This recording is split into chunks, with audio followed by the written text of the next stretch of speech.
Hi, Pam.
Hi, everybody. Hi, Mary Jane.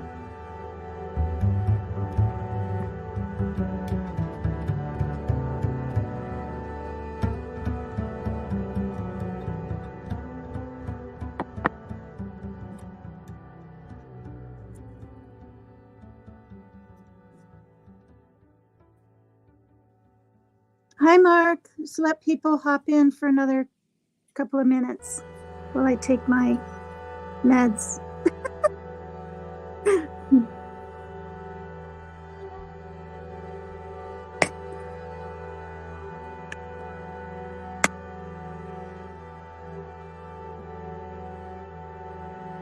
Hi, Blomé.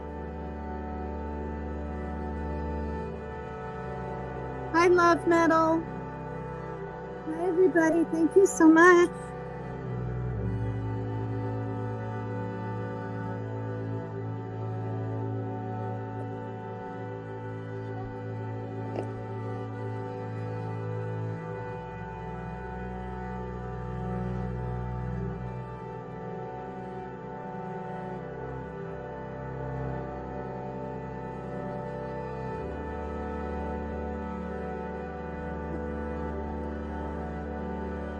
Hi, Brian. Don't forget to hit the like, you guys. Happy Saturday. Thank you.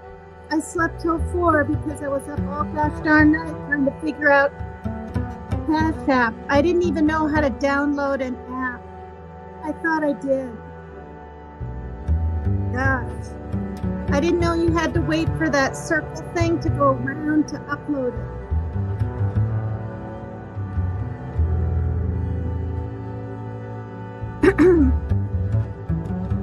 Hi, Deb.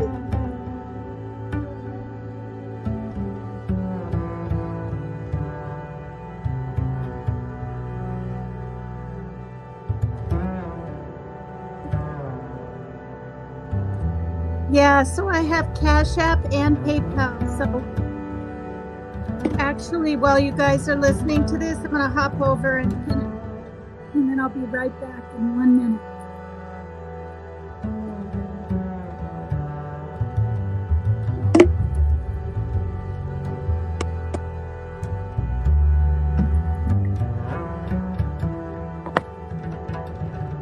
Oh, for God's sake.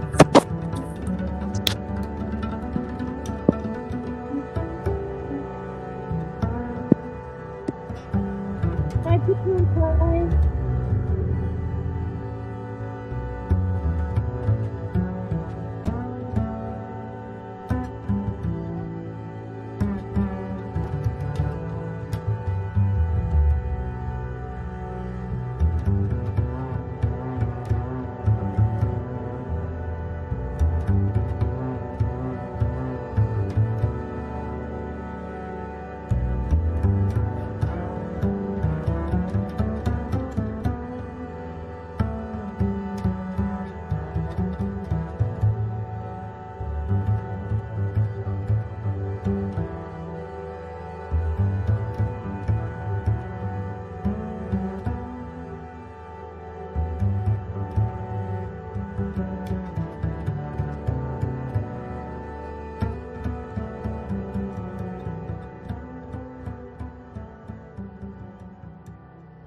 everybody.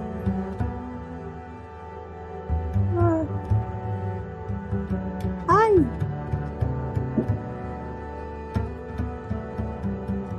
I broke my zipper. I have 3 pins. 3 safety pins. Oh, God. Okay. Oh, let's stop that ridiculousness. Yikes. Let me get down and stop it. All right. How is everyone tonight? I say hi to Cookie Monster. Did I start decorating? Yeah, I pulled a few things out that were in the kitchen down below. I got out my Christmas coffee mugs. I still have stuff out on the deck. Usually the whole living room is decorated and the kitchen and stuff by December 1st, but I was up all night trying to figure out Cash App and all this stuff. Oh, God. Hi, Teacup Mama. Hi, Elijah Shaper. Hi, everyone. Hi, Shelly Seashells. Thank you for you all being here. How nice. Are you guys tuckered out now?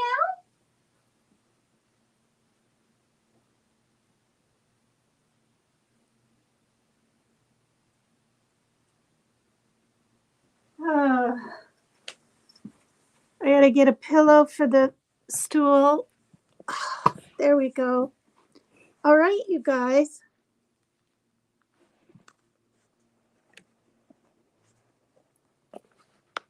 How is everyone?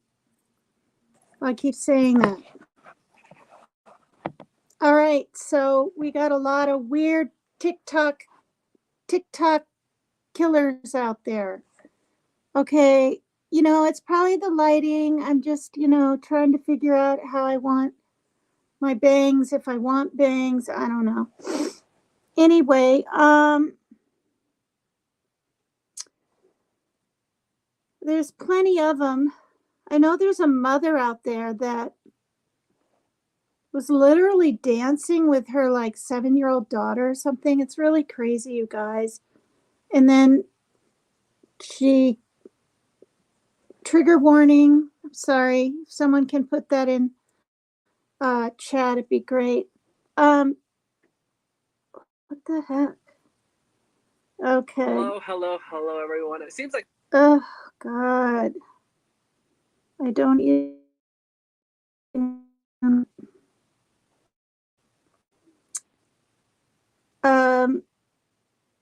Oh, maybe this is the one.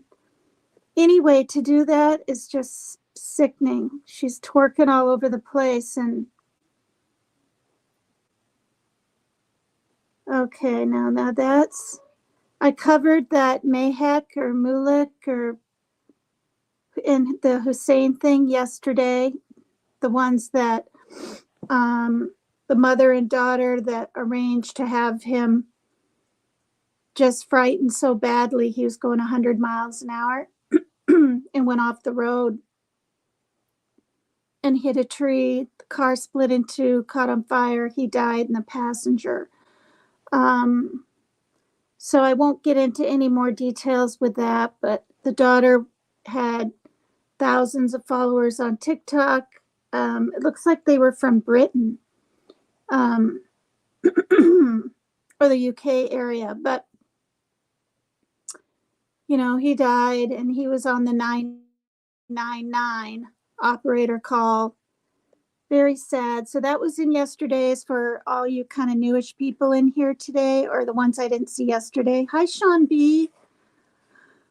Thank you, Dollar. Thank you. Hi, everybody. Okay, so. Jeez. Oh, her name was Mayhek Bukhari.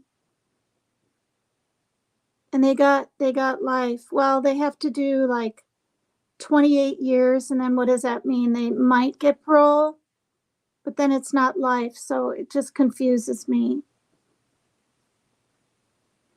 Okay, this one, wow. You've just got to be kidding me. All right.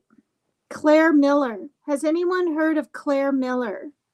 She Murdered her disabled sister and became a TikTok star. Put a 1 in chat if you've heard of this one. Thank you, Blame. Yeah, it's pinned to top if anyone wants to help me with my kitties. I'm going to go ahead and get the mama kitty instead of waiting for this Humane Society stuff like I did with Ginger, and then he ended up impregnating the cat. Hi, Lady Tara.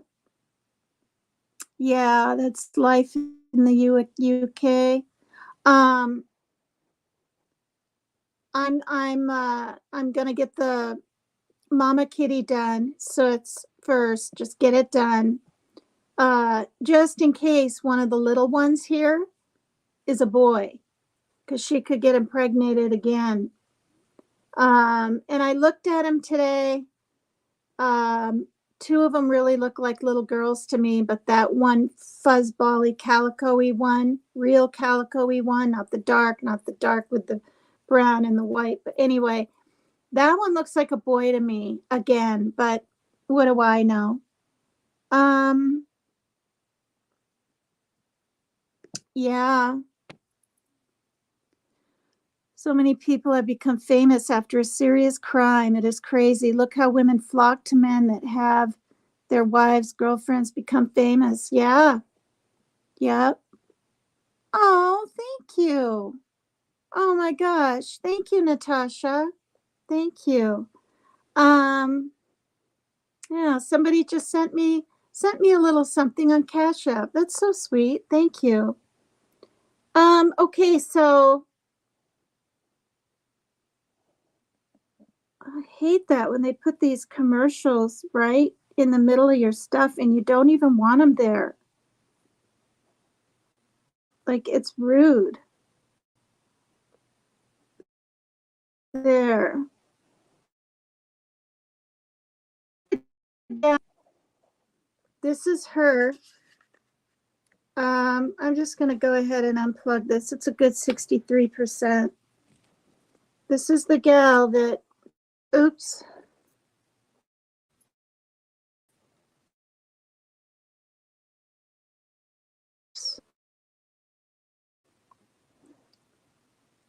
That's her, Marie Claire. And yeah.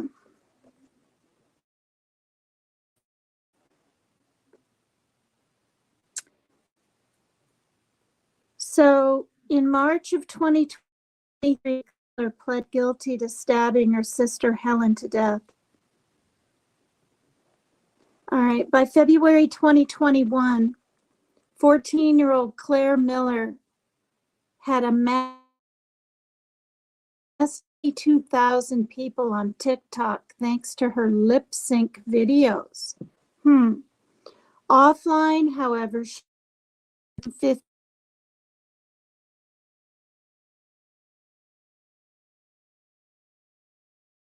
Pennsylvania. Indifferent. So now my internet's going wanky again. Did you guys see that? Gosh. What? Thanks, Donna. Well, you know, put a lot of color under what. Oh, I'm not getting weird. I was glitching. I watched half of it, well, quarter of it, bits and pieces. The picture. Wow, could be pouring rain here. Yes, I'm roboting now, and it's my audio. Okay, before I continue on, okay, so I'm robotic now. Picture and voice. Oh, good grief. All right, you guys, I'm going to reboot my iPad, all right? I'll be right back. Getting better? Okay.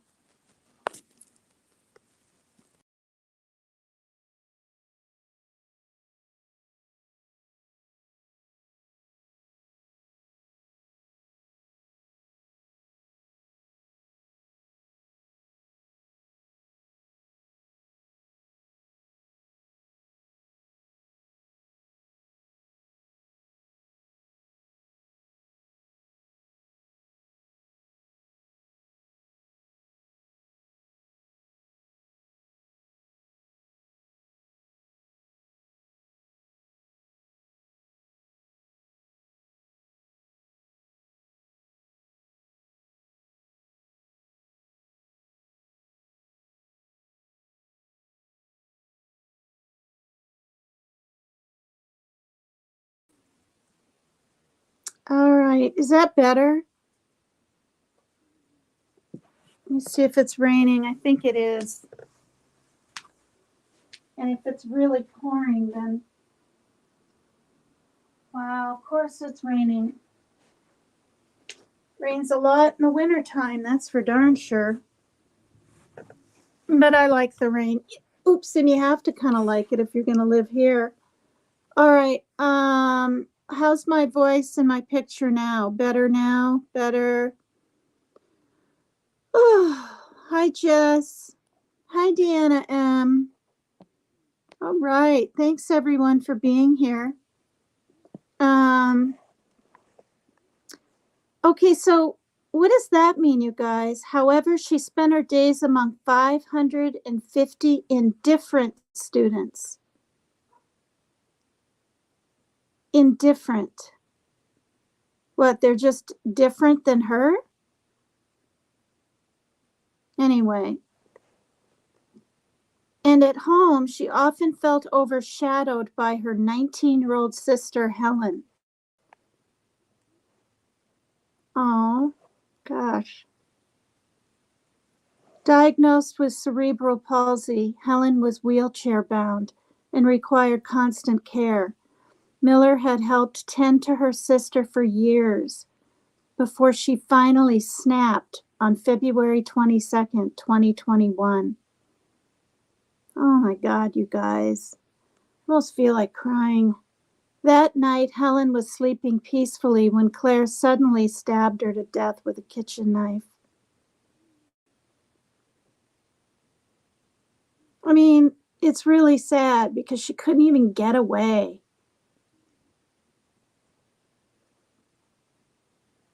All right. Claire Miller then called the police, who arrived as her parents were waking up. In the words of Mannheim Township Police Chief Tom Rudinsky, I don't know that I have ever been a part of something that is quite as sad as this. Ultimately, on March 10th, 2023, a now 16-year-old Claire Miller pled guilty to third-degree murder. Oh, I should have said MURDER. Anyway. And will spend anywhere from 12.5 to 40 years in prison.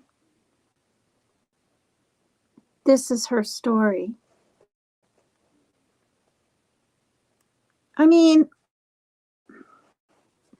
boy, I know Christmas is coming and all that, but I'm trying to keep things kind of, true crime and different ideas and things, and I'm doing really pretty good. Not trying to brag, but on my likes and my views. My views are pretty darn good. So the reason I say that is people are interested in this stuff. But honestly, it's probably because there's so much of it, right? There's so much social media stuff. There's Facebook killings. There's TikTok killings. There's what's that dating Tinder killings. I've read a couple. Anyway, okay. So Claire Miller's normal life before the MURDER. Oh my gosh, you guys, there's a picture of both of them together. All right, I'll show that in a minute. She was born in 2007 in Lancaster, Pennsylvania. Claire Elena. Wow, that's my sister's middle name, Elena. Anyway, Miller was raised by loving parents, Mark and Marie Miller. While she was a healthy child, her older sister Helen wasn't as lucky. Helen had cerebral palsy. She spent much of her life in a wheelchair and needed frequent assistance. Here's a picture of them. Almost looks like she's maybe a year before. Okay, there's Helen in the wheelchair and Claire and them in sort of happier days. Wow. Both Miller and her older sister attended the private Lancaster Country Day School. After school, Miller mostly spent her days in the solace of her room, posting videos on her Spirits and Such Consulting TikTok account. Most of these videos were harmless and showed Miller lip syncing to sad pop songs or dancing around her room. Others depicted her jovial father making silly faces, playing guitar, jokingly acknowledging Miller's camera. She commonly reenacted popular anime memes, which her father presumably found somewhat eccentric.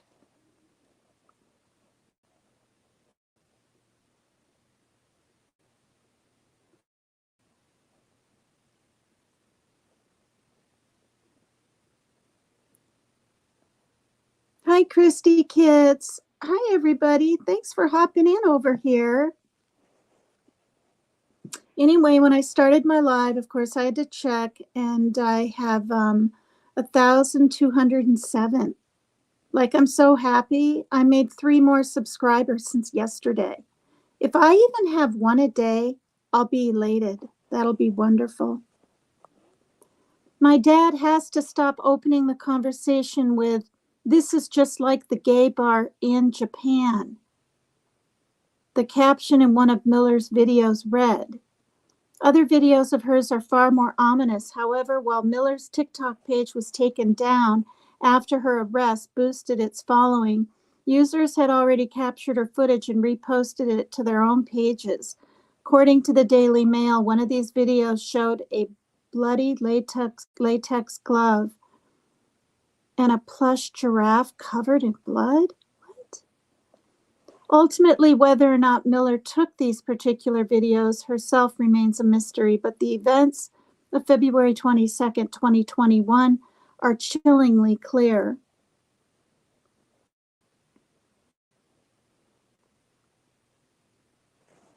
There's another picture of her. I don't know if that's like her on TikTok or what.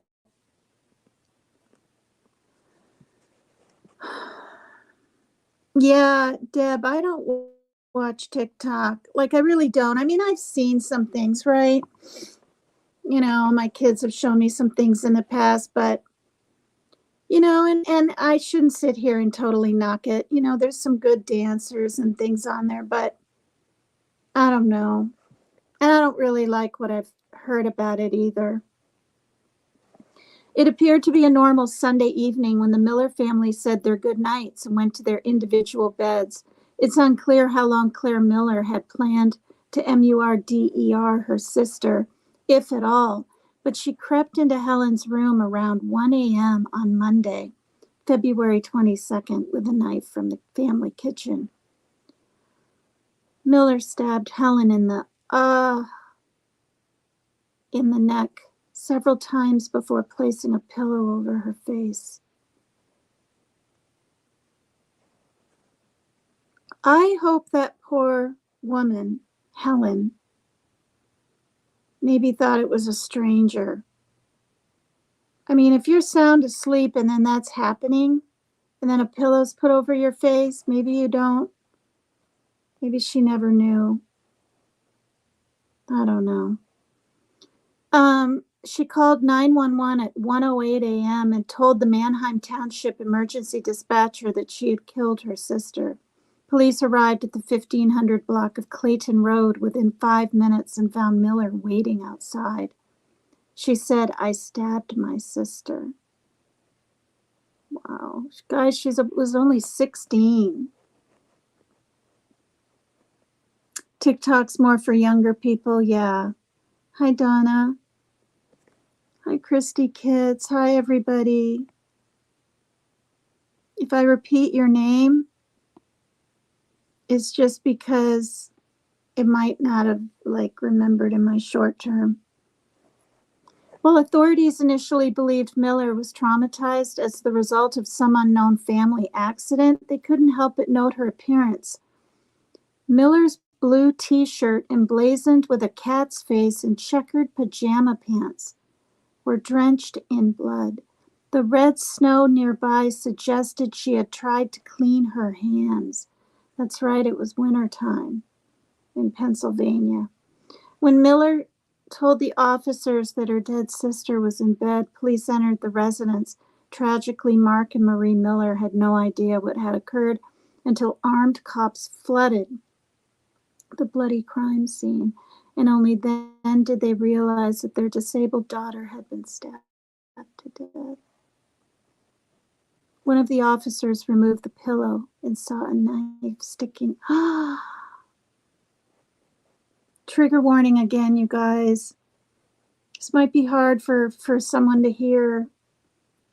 Feel free to dip out or whatever.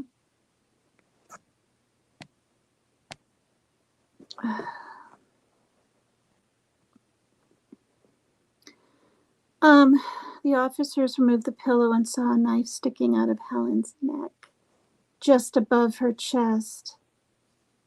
Explained a statement from the police. Helen's hands were up near her head, and officers noticed a large amount of blood on Helen's chest and on the bed.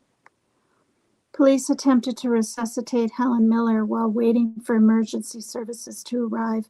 Unfortunately, it was far too late. She was pronounced dead at 4:13 a.m. Claire Miller was taken into custody and charged with criminal homicide. She will be tried as an adult, as the state of Pennsylvania does not consider murder a delinquent crime. Wow. As reported by the Patriot News, Claire Miller appeared in Lancaster County Court on April 16, 2021, via video feed from a state prison in Muncie. Her attorney, Robert Beyer, told Judge David Miller that she had no interest in a preliminary hearing, allowing the case to proceed without prosecutors having to prove they had enough evidence to charge her. Okay, trigger warning. Here's a picture. I'm just showing them as they come up. The latex glove in the snow or ice. Thank you, Mary Jane. Hi, Joni. Hi. I hope you're doing okay these days with not to bring up sad stuff, but I haven't forgotten that you're beloved of many, many years past. What, 2 weeks ago now? Wow. Anyway, I hope you're doing okay. Okay, so this is what was posted on what is believed to be Claire Miller's TikTok account, The Bloody Glove. Miller's arraignment was scheduled for May 14, but she waived her right to that as well and pleaded not guilty. Her attorney subsequently requested a hearing in order to shift Miller's homicide prosecution to juvenile court and filed a notice for a potential insanity defense. While her school district published a statement of grief in wake of the tragedy, no mourning could possibly match that of Mark and Marie Miller. For those who first responded to the macabre, is it macabre? Macabre? Macabre? Macabre. Anyway, seeing themselves, there's simply no way to process what the parents who lost both of their children in one night must be going through. My heart goes out to them, and I can't even begin to understand or imagine the pain that they feel at this point, said Rudinsky. Disturbingly, Miller's TikTok following exploded. by nearly 11,000 once news of the MURDER broke and her final post scored millions of views before TikTok removed her account entirely. Finally, on March 10, 2023, Claire Miller pled guilty to third-degree MURDER. Though she was ruled mentally ill but not mentally disabled, she will spend between 12.5 and 40 years in prison.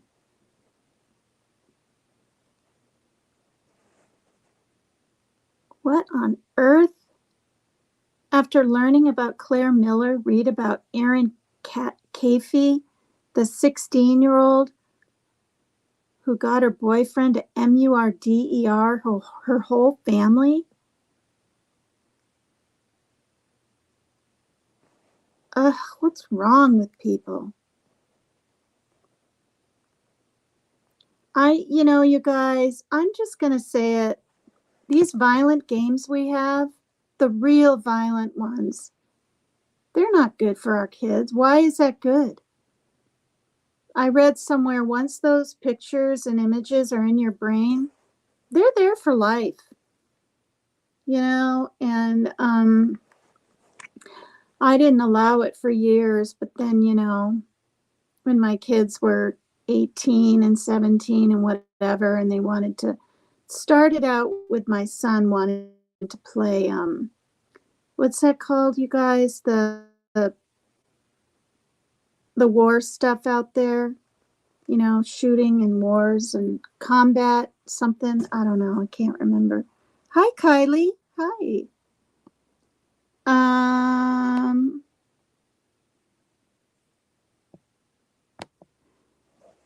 You know what I mean? And, maybe there's nothing really wrong. Yeah, somebody's asking me a question in my comments. Okay, so you're needing to get 3 kittens. Yeah, I mean, I'm just going to get them all fixed. But of course, if one of them's a little boy and the other 2 are girls, my daughter said today, and she's right, I'm going to do it. When I bring the mama kitty and spend 165, I'll just say it right here. That's how much it is. I'm going to get her fixed. Not dealing with the Humane Society, you guys. They're backed up all the time. So it'll be fixed, and I'm going to bring the 3 kittens and make darn sure what their sex is. Because I'm still pretty sure 2 of them are girls and 1 might be a boy. What if they're all 3 girls? If they're girls and the mama kitty's fixed, well, she's a girl. So if they're girls, then we don't have to worry because Ginger's fixed. My other cats have been fixed for years, so they can all run around there together. But if one of them is a boy, he'll be the next one, actually, that I get fixed. So then I could actually work on the 2 little girls, knowing there's no boy to impregnate them, and they're always indoor, always. They're indoor kitties. I don't do the in and out, indoor, outdoor, like everyone else around here, it seems like. And it's not even allowed. Then actually I just realized if 2 of them are girls and 1 of them is a little boy, then I need to focus on getting the mama kitty and the little girl fixed first. And then like in the spring or something, I could get the other 2 fixed or something like that.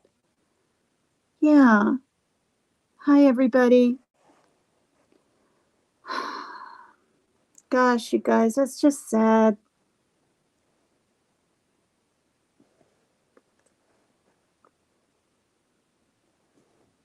I didn't even hear about that, like anywhere. Put a 1 in chat if any of you heard of Claire Miller killing her, was she 17 or 19? Did they say 19? I think they said 19, and she was 16-year-old sister that has cerebral palsy. This year, you guys, this year, March of 2023. I didn't hear about that. Didn't come up in my email or anything.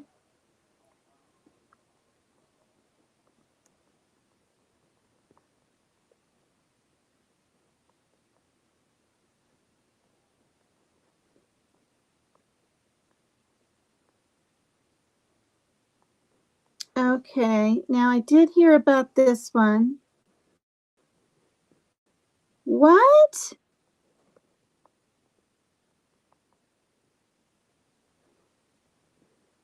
Don't tell me he was arrested again.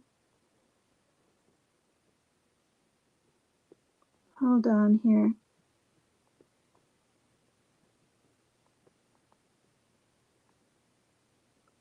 Okay, did you guys, so this wasn't again, I don't think. Did you guys hear about this one? The New Jersey teen accused of killing neighbor. He was accused of doing it for TikTok fame. It says arrested again in Florida. But this was in 2021. So since then, I actually watched part of the trial. And in all honesty, boy, he was ambushed by the neighbor's dad, and even a friend. They hopped out of their truck and went over to his place, and he was like in his garage, and they just swarmed in on him.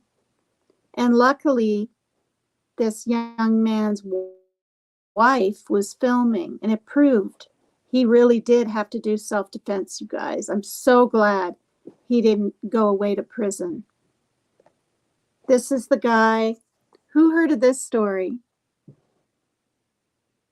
And they were mad. The neighbor was mad because this man had a real fancy car and, was being loud or speeding or something up and down this, not cul-de-sac, but this suburban area, and they had exchanged words many times and made threats. Macabre. That's how it's pronounced, Barbara. Macabre is pronounced macabre. Okay, thank you. What? Wow. Daughter to go into labor or a week away due date. My son just had his wee baby boy 3 weeks ago, and now my daughter's due. Wow. Wow. Blessings. Oops. Gosh. I'm still not a grandma. I may be semi the age of one. People like to call me it, but I ain't a grandma yet. Okay, hold on here. Put a 1 in chat if anyone's heard of Zachary Latham. Okay, so this is where he was arrested. This right here for flashing an airsoft gun during a roadside confrontation in Florida. All right.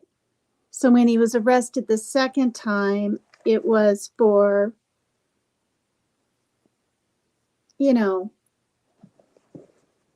killing a neighbor. But I'm telling you, if you watch the video, you guys, it's intense. It's intense. I don't know how he fought him off, tell you the truth. Hi, Truth Seeker.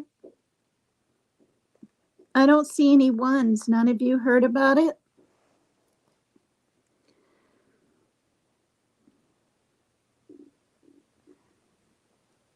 Okay, so Zachary Latham, who is 18, he had been in the Sunshine State awaiting trial for the killing of 51-year-old William Timmy Durham Sr. He basically took his knife and got him in the stomach somewhere. Was busted Saturday for allegedly flashing a, okay, so that was way in the past.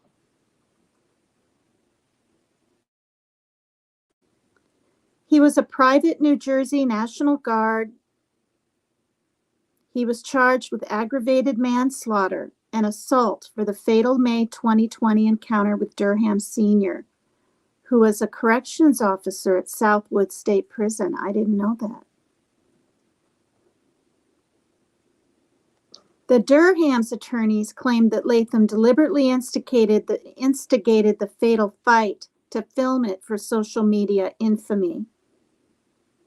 Following a series of earlier video confrontations, including one that got more than 3 million views. But Latham has claimed self-defense, insisting he only grabbed a 4-inch blade knife as well as a taser to protect himself from a mob attack in his home in Vineland. That's what I saw, you guys. There's no ifs or ands or buts about it, I don't think. That's my personal feeling, and apparently a bunch of jurors.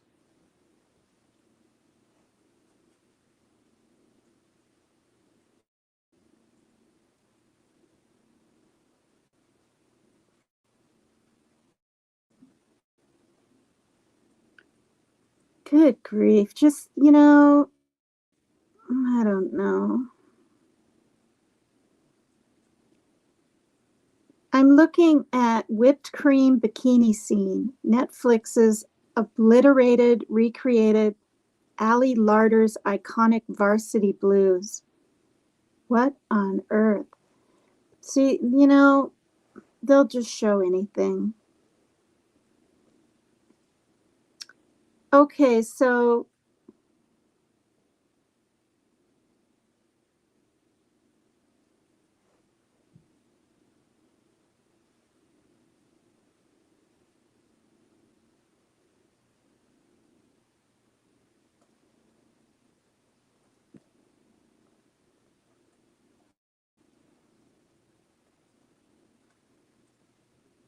here's another one. See? I mean, there's just plenty. Convicted Murderer is too cute. Internet declares should be sprung early. What? Mama, I'm in love with a criminal, said everyone on TikTok. This is Cameron Herrin, sentenced to 24 years in prison in Tampa, Florida, in April for vehicular homicide. Oh, yeah, I saw parts of this one. He has been determined to be too cute to be locked up. Well,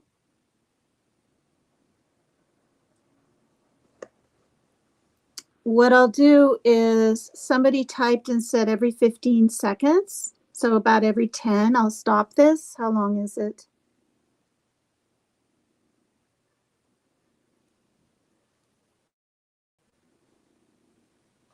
So when you're buying or selling a home, Realtor.com's... Oh.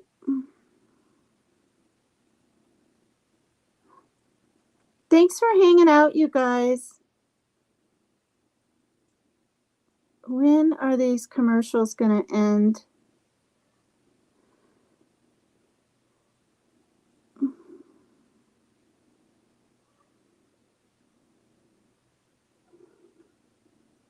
All over TikTok, here's what's going on. His name's Cameron Herrin. He hit and killed a mother and child going over 100 miles an hour during an illegal street race. He was recently sentenced to 24 years in prison. Now, people on the internet and on TikTok specifically think that this punishment's too harsh and that he deserves a second chance. Here are some of the comments. Poor boy, I hope they will forgive him. He looks innocent. He didn't do it on purpose. No, it wasn't an accident. He doesn't deserve that. This one.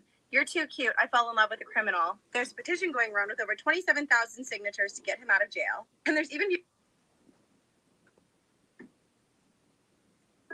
Where was Bridget?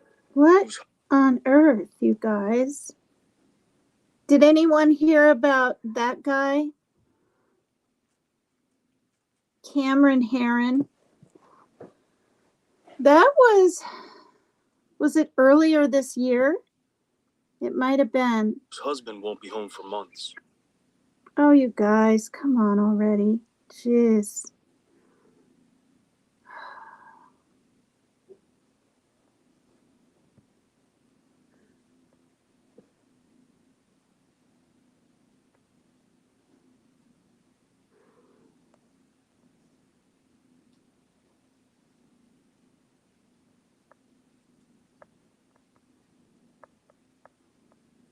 mean, he was obviously going too fast, right? And, you know, a mother and daughter are gone, which is beyond horrific.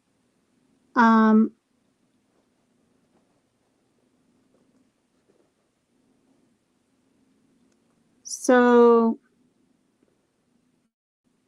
I'm going to stop this every 15 seconds.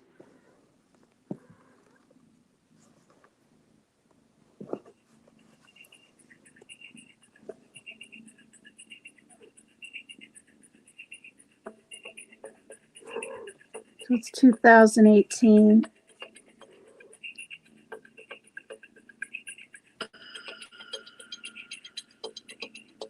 Oh, they were crossing the street.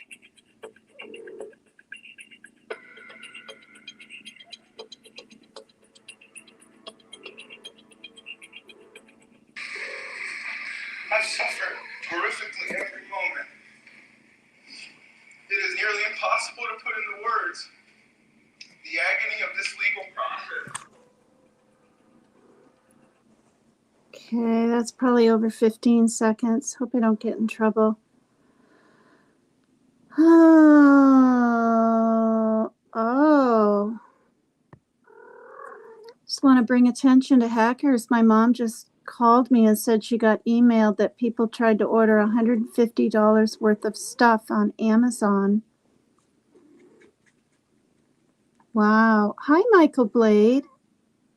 Hi, everybody. Hi, Bootsy777. Hi, everyone. Yeah, a lot of scamming. Watch your purse. You know, I have a little backpack. I have a ton of purses. I have so many nice purses, you guys, and bags that I got from the older lady whose pug dog I walked. Thinking, you know, that was like 8 years ago. Thinking my daughter might want one or her friend, and so these brown and black and leather, and some of them are kind of expensive. Yeah, but I just used my pale pink little backpack. I like it. Gee, are you meow purring?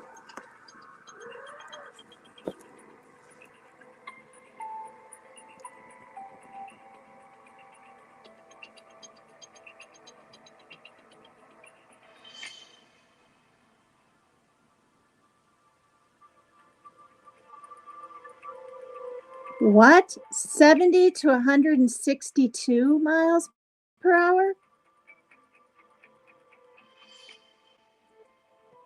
He'd be tried as an adult. Oh. Oops. All right. I see what you're doing. Wait, you want to go out? Here. You trying to get my attention? All right, there you go. Okay, yeah, so that was the father speaking. Here they are here.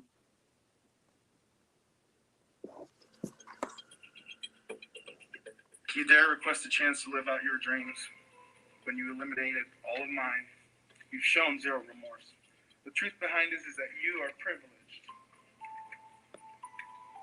You killed a mother and a daughter. You did. No one else in this city but you did, Cameron. This is a particularly difficult case because there's really nothing that the court can do that's tremors. That's capable of fixing the harm that has been caused to the victims in this case. On count one. Wow. So we're going to find out what he got, because I can't remember. He didn't get off scot-free or anything. Hi, FGT Wolf. Hi, everybody. Are you hitting the like? Maybe subscribing if you haven't. I got 1,207. Woohoo! I'm so happy. I thought I had 1,002. The 1.2 I thought was 1,000. 2002. But I noticed as I was getting subscribers, it didn't say 3, 4, and whatever. I don't know. Okay, so uh-oh. Did I get a copyright thing, you guys? Or is that just glitching again? Can someone tell me? I'm going to sit here and wait. Right, Deb.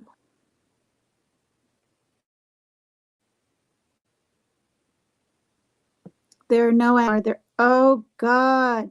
Am I in trouble?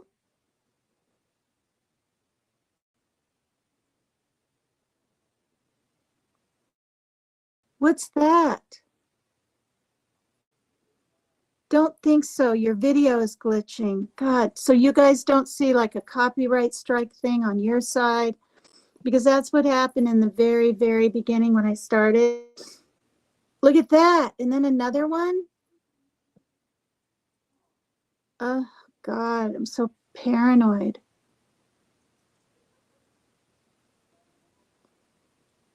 Team Rose has to wait a week. I thought it was 2 weeks. 7 days isn't too bad, I guess. Just glitching. Oh, thank God. All right, let's find out what this man got. This is the sentencing of Cameron Herrin in a deadly street racing crash. So he was racing. He wasn't just speeding. Vehicular homicide. The court's going to adjudicate the defendant guilty, sentence him to 9 years in Florida State Prison. On count 2, same charge. Court will adjudicate the defendant guilty, sentence him to 15 years Florida State Prison. That'll run consecutive to count 1. For a total 24 years Florida State Prison. Oh. He was shocked. It was very apparent. Broke down and was visibly upset. Well, I mean, jeez.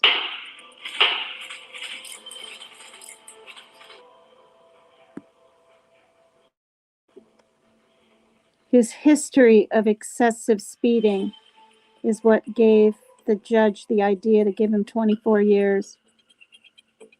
To appeal would examine if the judge... She looks like that person married to... Believe it or not, we do feel something for the defendant. But someone Gill, and then his wife is a singer. What the heck is her name, you guys? Gosh, Vince Gill's wife. That woman right there in that picture looked just like her, I thought. Okay, so they feel somewhat for the defendant. although this won't bring my wife back, I hope that this sentence will inspire younger folks to behave in a manner that is appropriate amongst our streets. Gosh. Okay, goodness gracious.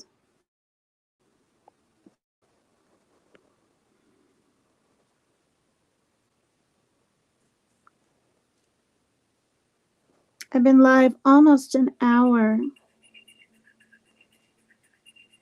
Oh, the other guy's in prison too, you guys. That guy on the other side is who he was racing, John Barano. Okay, and see those pictures of those 3 over there? He was racing them. And that mother, well, I mean, I'm not judging her, but was there a crosswalk? You can't just cross anywhere anymore. Maybe there was, though. Maybe there was.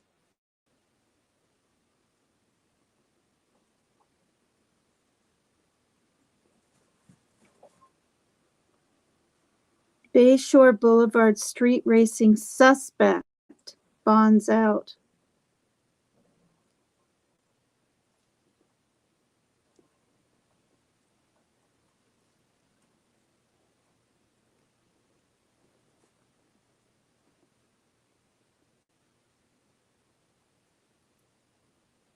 Years ago, teenagers racing in their... Okay, here we go. I'm going to stop it every 10 seconds. Years ago, teenagers racing in their cars killed a young mother and her baby. The young men are now in prison, but the fallout is far from over. There is a growing movement on social media to free one of the men. What? Gloria Gomez's true crime series continues tonight with the Bayshore crash, and the entire world is still reacting to it. Still? May 23rd of 2018 was such a catastrophic day. And she said something bad had happened. I collapsed in absolute fear. Gosh. Hi, Elisa Jet. Yeah, I have a Cash App now. I can't even believe it. It's $ Megan Keycheck. MEGANKYCEK. Yep. Thank you. 52 likes. That's nice.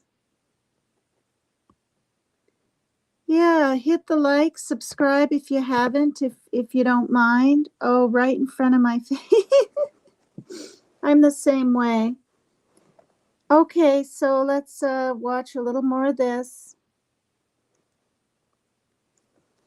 She told me that Jesse and Lilia were hit every day since. We wake up to the same reality and the same nightmare that Jessica and Lilia are gone. On a warm summer day of May of 2018, Jessica Ravenel and her one-year-old daughter, Lilia, were killed on one of the most iconic and scenic roads in Tampa, Bayshore Boulevard. The mother and child were crossing the street when a Ford Mustang driven by Cameron Herrin plowed into them. Jessica died instantly. Baby Lilia died. Oh, the mom died instantly, and I guess the baby died a little later. We'll hear the rest in a moment. I have to keep stopping it or I'm going to get a copyright. A day later, prosecutors say Herrin, with his older brother Tristan in the passenger seat, were racing another driver, 17-year-old John Barano. Both Cameron Herrin and John Barano were arrested and days later faced a Tampa judge. Cameron Herrin on page 25. Herrin's defense attorney fought to get Herrin out of jail and behind the wheel again. The judge wasn't having it. Counsel, I can't imagine what you can say to convince me to allow him to drive. Sir, do you have anything you'd like to say? Herrin would eventually bond out of jail, and Barano would too. For the next 2 years, both... Gee, okay, so for the next 2 years... Hi, everybody. I hope everyone's doing okay. Yeah. Everyone knows drag racing is done in the country. These guys should be prosecuted. They were. Did you see it? They got, well, he got 15 years and 9 for something else. So he got 24. I'm kind of surprised the judge gave him, I mean, that's kind of a light sentence. Think about it. Or it really is, for a mother and daughter being gone. Like, I don't know. And the other one, I can't really remember what he got, or we don't know, but we'll find out. So this is 2 years later now. Both sides would wrestle over evidence and witnesses. But patience would wear thin for Jessica's husband, David Ravenel, who pleaded with the judge to pick up the pace. I've suffered horrifically every moment.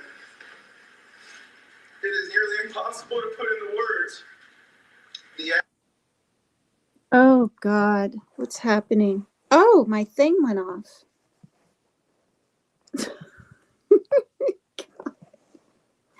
Why did it go off?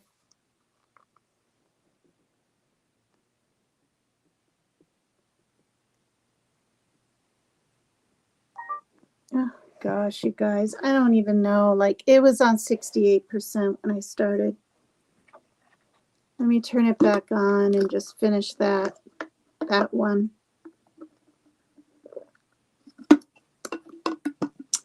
I'm trying to drink more water. If it's cold and it's right here, then, you know.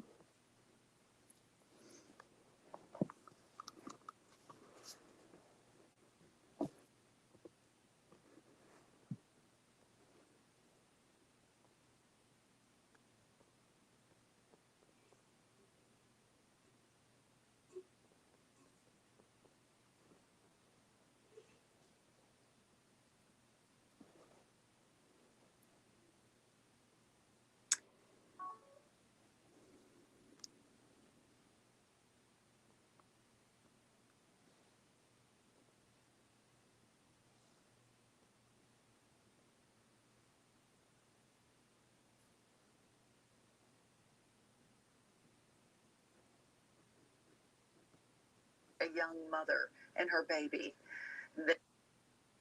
I'll move it up to where he was talking. All right. Who pleaded with the judge to pick up the pace. I've suffered horrifically every moment. It is nearly impossible to put into words the agony of this legal process. After delays and a pandemic, the trial was set for December of 2020, but then came this stunner. Yes, Your Honor. We are going to enter an open plea. Is Mr. Barano still going to trial, or is he also entering an open plea? No, Your Honor. We have reached a negotiated plea agreement as it relates to Mr. Barano. In a move no one saw coming, John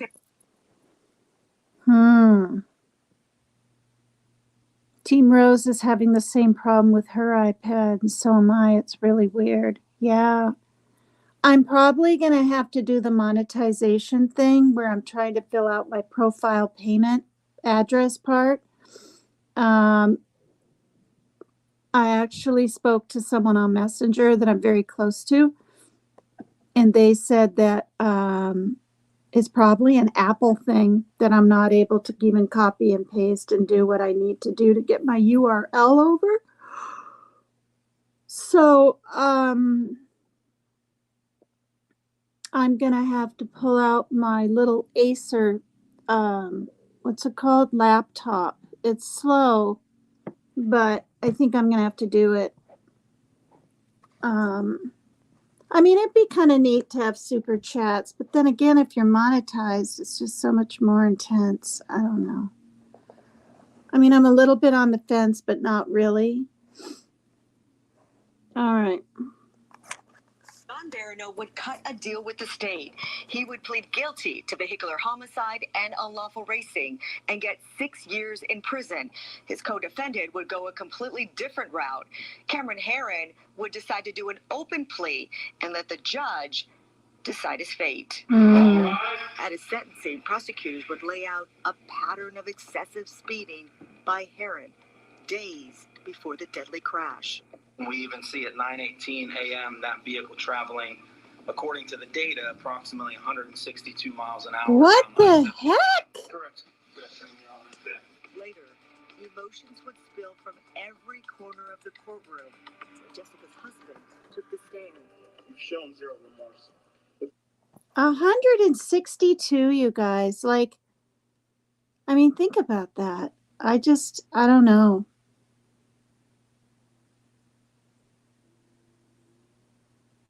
Oh, yeah, you're not quite monetized, Truth Seeker. Yeah, she needs subs, or I mean, she'd like subs and things like that. Truth Seeker, you can put your thing in here if you want.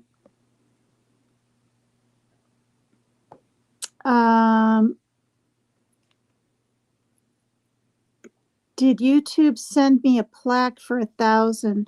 No, you get a plaque for, what is it? 100,000. 100,000 you get a plaque, right? Never heard of that. The truth behind this is that you are privileged. You killed a mother and a daughter. Okay, we saw parts of this already. There was also strong support for Herrin. There is not a malicious bone in his body. It has been devastating for him and our family. But the judge had the final say. So on count one,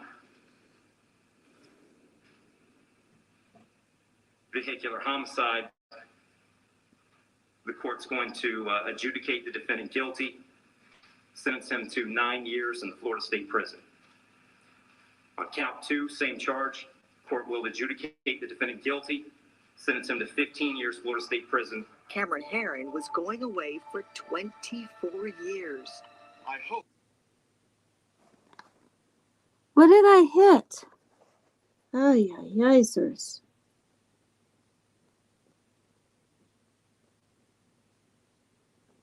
Hope that this sentence.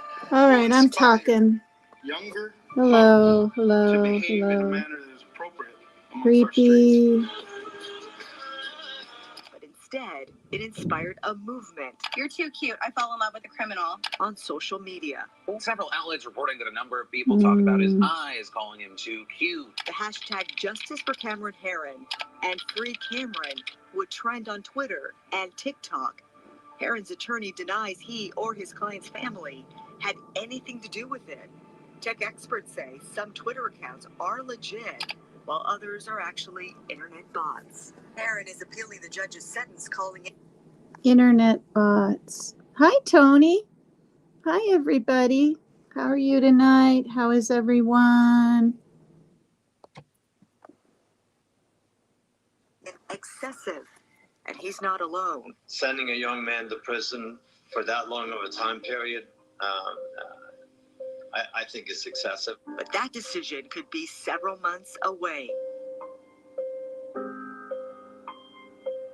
On August 20th of this year, Lilia Ravenold would have celebrated her 4th birthday. Biggest mistake I ever made in my life was to bring my family to Tampa Bay, Florida, because that's where the killers of my family were. Gloria Gomez, Fox 13 News. Gee, you guys. Wow. Oh, gosh.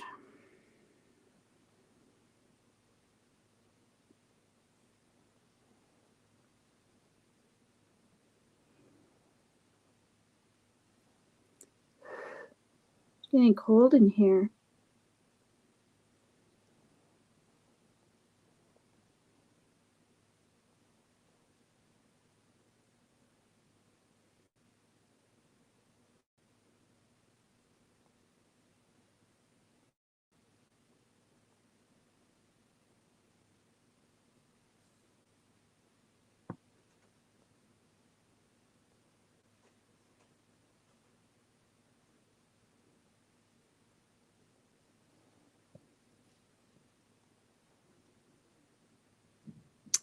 Okay, here's another one. People on TikTok are creating Stan accounts.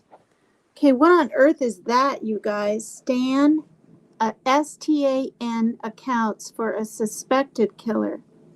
When Peter Manfredonia was fleeing the police after being a suspected serial killer, TikTok users began creating Stan accounts for him. Weird. Here's a picture. Peter Manfredonia. Has anyone heard of this? Stan is a super fan. Oh, okay.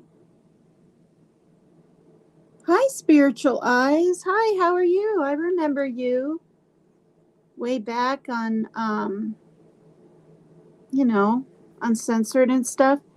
True crime fans know there are some in the community who take their fascination with serial killers and MURDERSs a little too far. Between those who say they think Ted Bundy is hot, to those putting the emphasis on serial killers rather than their victims, there's a line within the community that some have a tendency to cross. TikTok and Instagram users seem to have taken their love of true crime to the next level by openly supporting an at-large killer. TikTok users flocked to the comments of a MURDER suspect's Instagram.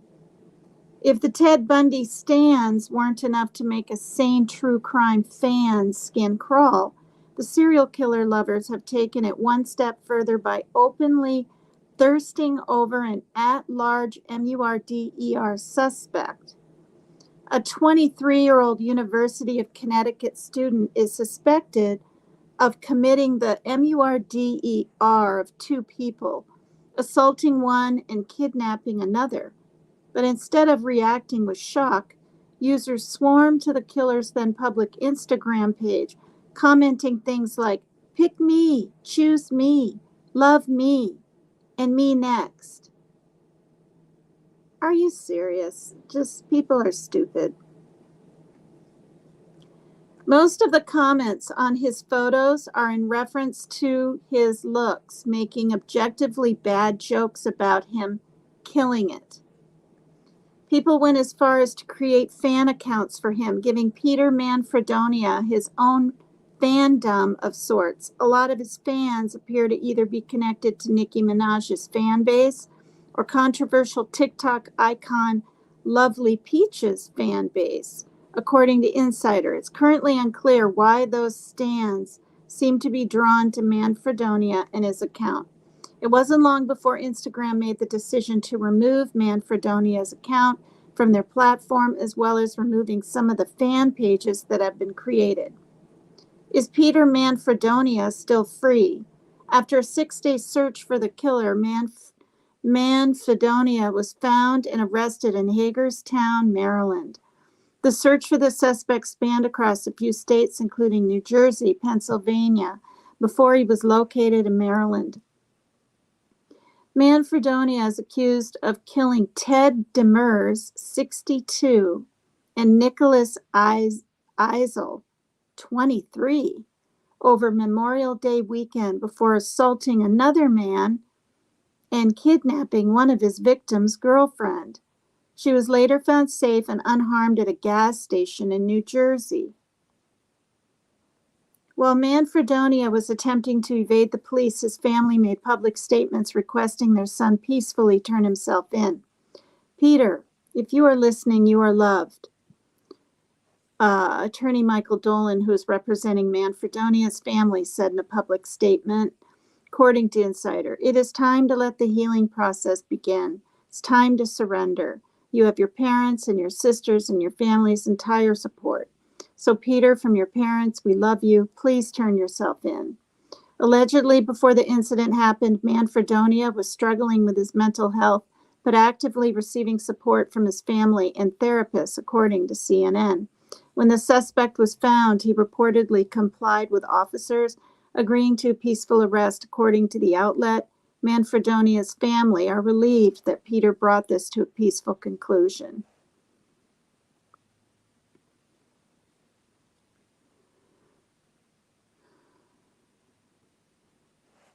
Wow.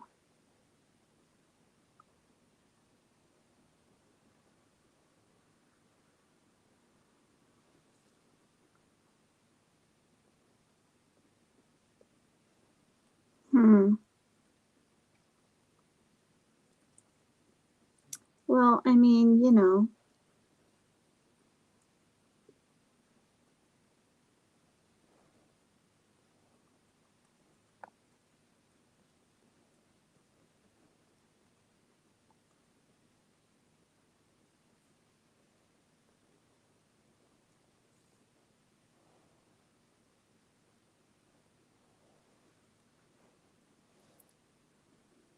Oh my goodness, you guys.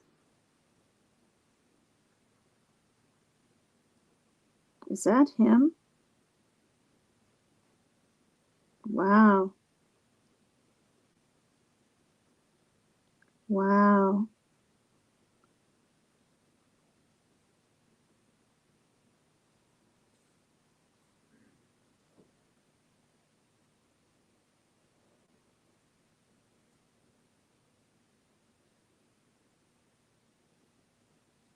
So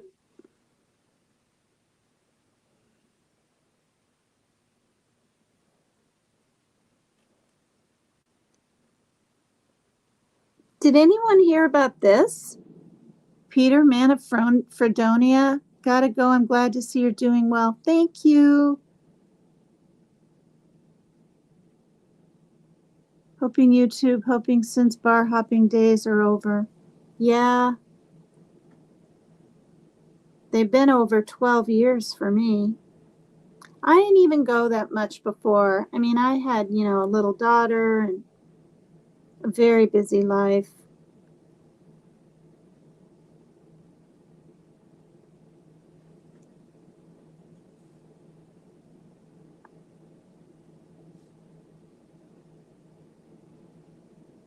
Why on earth? Okay.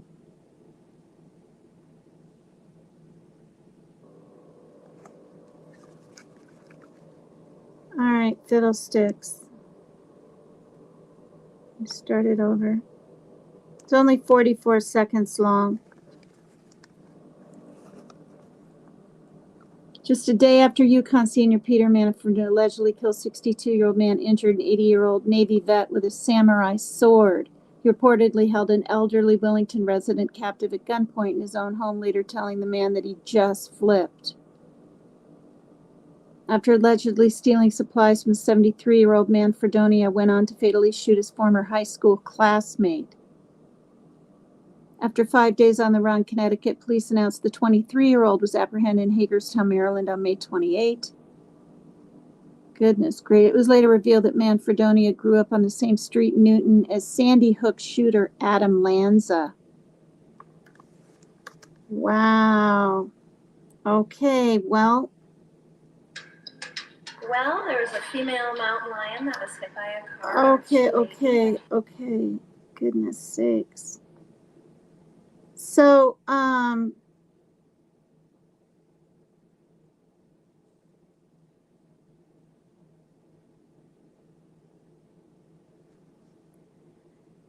apparently, he got 55 years, you guys. Why only that?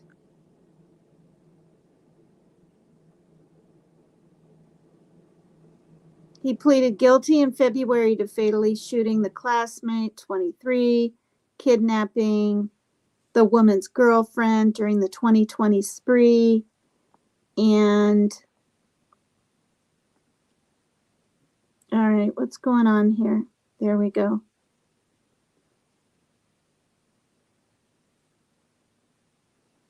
Another commercial.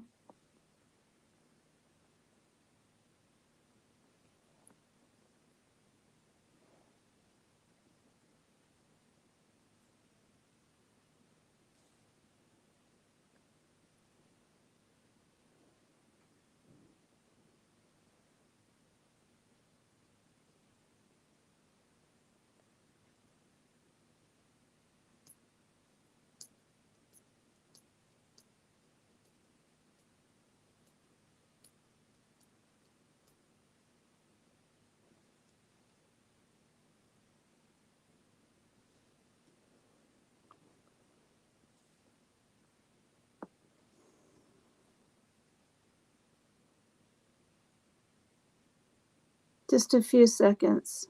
See if this is the last commercial.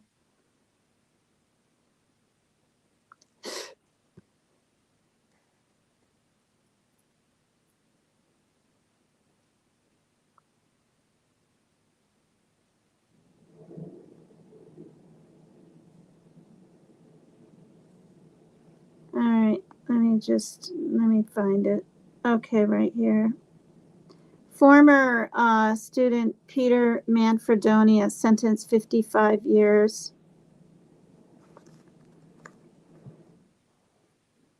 Never intended to hurt you, even though I know I did. New at 5, speaking out on his sentence tonight. A Newtown man and former Yukon student accepting his fate. This after a kidnapping and double murder case in 2020. 26-year-old Peter Manfredonia will serve 55 years behind bars. He pleaded guilty to murder, kidnapping with a firearm, assault, and home invasion. The victim, 62-year-old Ted Demers of Willington, and 23-year-old Nicholas Isley, Manfredonia's childhood friend, who he shot and killed inside of a Derby apartment. Now from there, Manfredonia kid. I remember this. but I didn't know it was him. I remember this. What year did this happen? What year? 7 months ago this was put on. I don't want to say it was 7 months ago when it may not have been. Okay. Let's find out together. Good question. He had kidnapped Isley's girlfriend, forcing her to drive him to New Jersey. He dropped her off in the town of Columbia, west of New York City, on the Jersey-Pennsylvania line. Manfredonia was on the run for 6 days across 4 states before his arrest in Hagerstown, Maryland. And tonight, the family of Nicholas Isley getting some closure. Fox 61 New Haven County Bureau reporter Julia LeBlanc is live at Milford Superior Court. Oh, it happened in 2020? Good.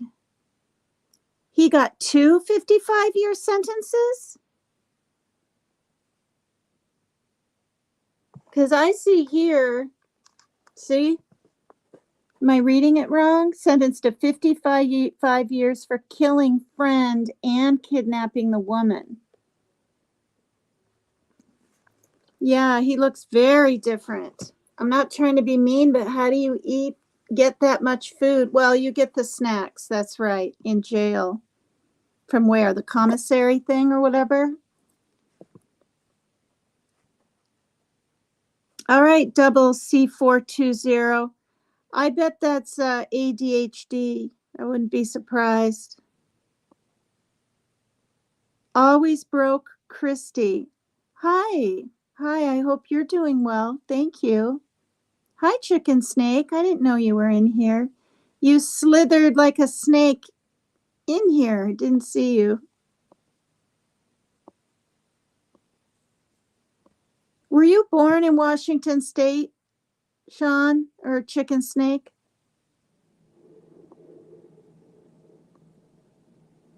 Like born? I know you're in this state, and everybody knows I'm not doxing you, you know, because, I mean, you call in Dolly Vision and stuff like that from your car. And oh, gosh, you guys. I remember those pictures. I think this older man was camping. I think. Or he just lived out in the country with his wife. And I think he killed one of them for their car. And I'm thinking it was the older man. The younger one, might he choose him again? Where emotions ran high inside. Julia. Hi, good evening to you both. It was an extremely emotional day in court where we heard from Nick Isley's family. We also heard from his girlfriend for the very first time, who was kidnapped by Manfredonia. And we heard from Manfredonia himself as well. But still, Nick's family is choosing to get away from that darkness and look toward the light, which they say is and always will be Nick. I won't lie, this plea deal does nothing for me except close the door on this court case. 3 years after going on a crime spree, Peter Manfredonia faced his fate in court. Eyes forward as the family and friends of the childhood friend he murdered, Nick Isley, poured their hearts out. I did die with Nick that day. The version of myself that went to bed with my boyfriend, my best friend, and the sweetest man I've ever met. Shannon Spees was Isley's girlfriend. She was there on the morning of May 24th. Okay, so we're getting the year, but I'm sure you guys are right. He hurt 2 people, so 2 sentences. Maybe at this point only the first trial happened. Yeah, I'm not really quite sure. So this was May 24th, and this is what he did. This will be more details of how he met up with them. I'm thinking he was just on the run, and they were in the wrong place at the wrong time or whatever. But let's find out. 4th, 2020, when after kidnapping, assaulting, and killing 3 other men in Willington, Manfredonia entered her and Nick's Derby apartment, shot Nick to death, and kidnapped Spees, forcing her to drive for hours at gunpoint across state lines until she was finally rescued by a Good Samaritan at a truck stop in New Jersey. Between hearing the gruesome details that he felt like sharing and trying to be as nice as possible so that I can stay alive, I held my own funeral throughout that drive. A funeral for the person she once was, the people the whole Isley family were. I feel pain when I have to leave the lights on at night because I'm too scared to see Peter Manfredonia's face when I close my eyes. Gianna is one of 3 siblings Isley leaves behind, including a twin brother living. Wow. So that Isley, that young guy, I don't know if he's 25-ish or what, but he has a twin brother, too. Unbelievable. Living every day in his honor, choosing to look to the light. Nick is a reoccurring light, and I say this to say because even in the taking of his life, it couldn't be snuffed. His aunt describing him as a kind-hearted man, someone who loved music, and more than anything, his family. A family now facing his killer, saying their piece with Peter. We'll pray for you in hell, Peter. Manfredonia never turning to face them, instead offering an apology, one he knows they won't accept. What I did was inexcusably horrendous, and I will regret it every day for the rest of my life. I don't want an apology from him, or his lawyer, or his parents, or his sisters. I want to know that I can feel safe again, and he will never see the world outside of a prison for the rest of his life. Now, Manfredonia was sentenced to a total of 55 years in prison today. Tomorrow, he will go to Rockville Superior Court, where he will face the same fate with another 55-year sentence, but that one will run concurrently to this one. In the meantime, as for a motive here, well, Manfredonia's attorney continues to say that this was all the result of a psychotic episode. We're live here in Milford. Julia LeBlanc, Fox 61, Connecticut's news station. Wow. You were right, Love Metal. You were right on it. Yeah. So, hi, Regina. I just want to say, since I'm seeing you here, is I did send days ago, after I saw one of Ms. Ann's lives,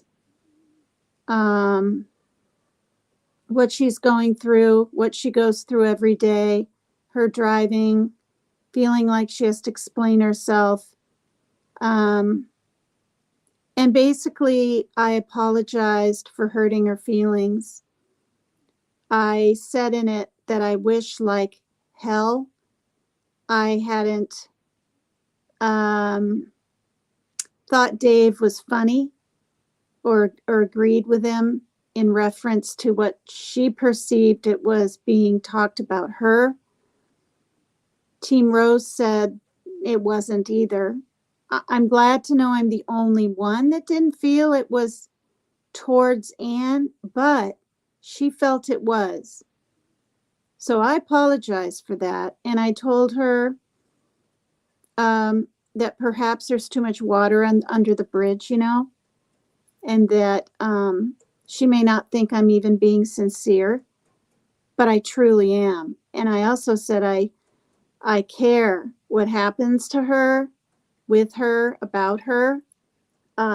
Excuse me, nose itches, and her cancer journey. I do. And cancer is very serious. I mean, every time I'm turning around, someone has it. The head maintenance guy has it. So, you know, they're backed up on things around here. You know, a real nice man, because I've lived here a long time. And a past maintenance man had stomach cancer. I hope he's doing okay. He hasn't worked here in like, I don't know, 8 or 10 years. But, you know, my grandpa passed away from it, pancreatic in 1974. My mom's brother has the lymphomatic kind, and his wife has cancer now. She's had it a few years. It seems to be something that, well, people can get it at any age, obviously, right? Babies get it, and teens and children, but it just, to me, seems like as you get older and you don't have those new cells developing, so to speak, to fight cancerous cells, it's easier to get cancer, it seems like to me. So I did apologize. I reached out to her on Messenger. Her little teeny avatar is at the bottom of my letter thing, so I'm assuming or hoping she saw it. I'm not asking for a friend request. I certainly don't expect that. I don't expect anything. I just wanted to apologize for hurting her feelings because she felt very strongly about that.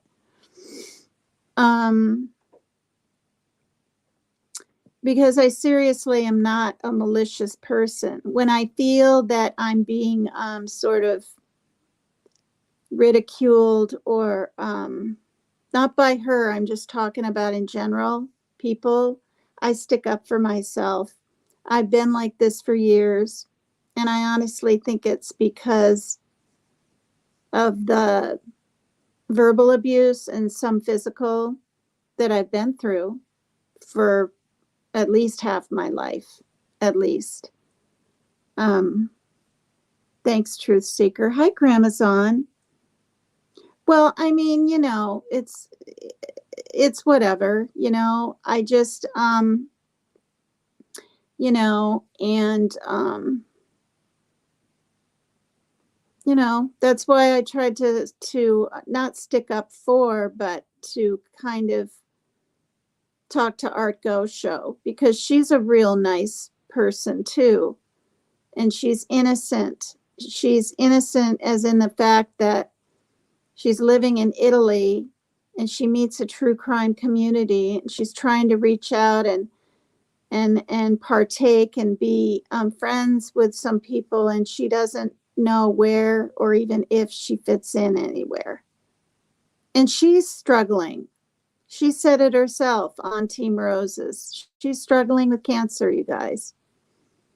And I'm not going to divulge details, but what she's going through and has been for years is horrific. I'll just say that. And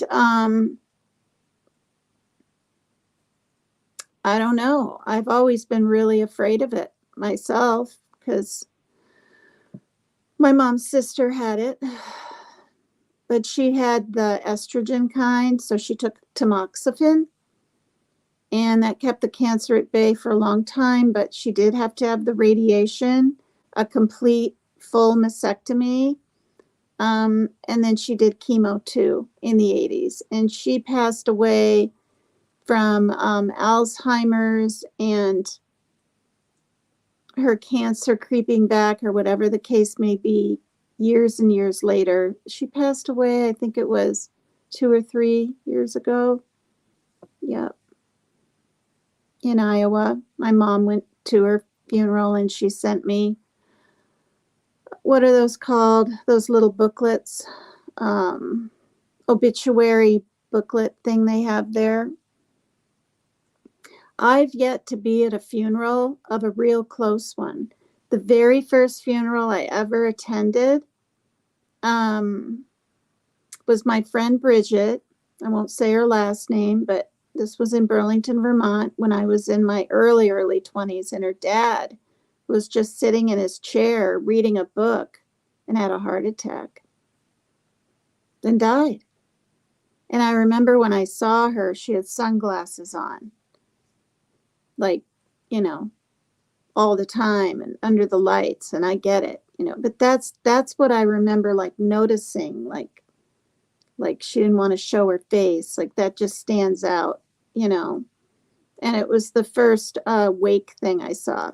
And then the second one I had ever been to a wake was a little boy that died of SIDS when I was waitressing at a place in, I can't even remember the name of the restaurant, you guys. I was there a whole year. But I was 26 or so, and it was in Aberdeen, Washington. And I was there, hadn't gone through like a divorce, but I didn't know what my then husband was planning. So he had me get my own place. So I did. And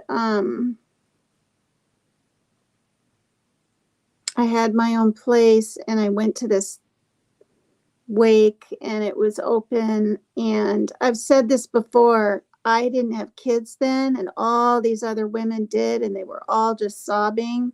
And I was sort of in shock and just looking at things and looking at people, you know. And then we all drove out to the cemetery. And then when they lowered that little casket into the ground and we all drove away, and it was cold and windy and gray, I just broke down. That's when I started bawling. But the reason I'm saying this stuff is I think those are the only two so far that I've been to, you guys. Lots of people have lost many friends, right, due to drugs and whatever. And my dad passed away, but that was in Iowa, and I was mailed or sent a video of the service or memorial, or I think it was a memorial. I don't think it was a funeral. Could have been a funeral. I don't know. But my half brother Noah was there, who I haven't seen in many years. My dad was sitting there in an urn, and I hadn't seen him in, at that point, 11 years or something.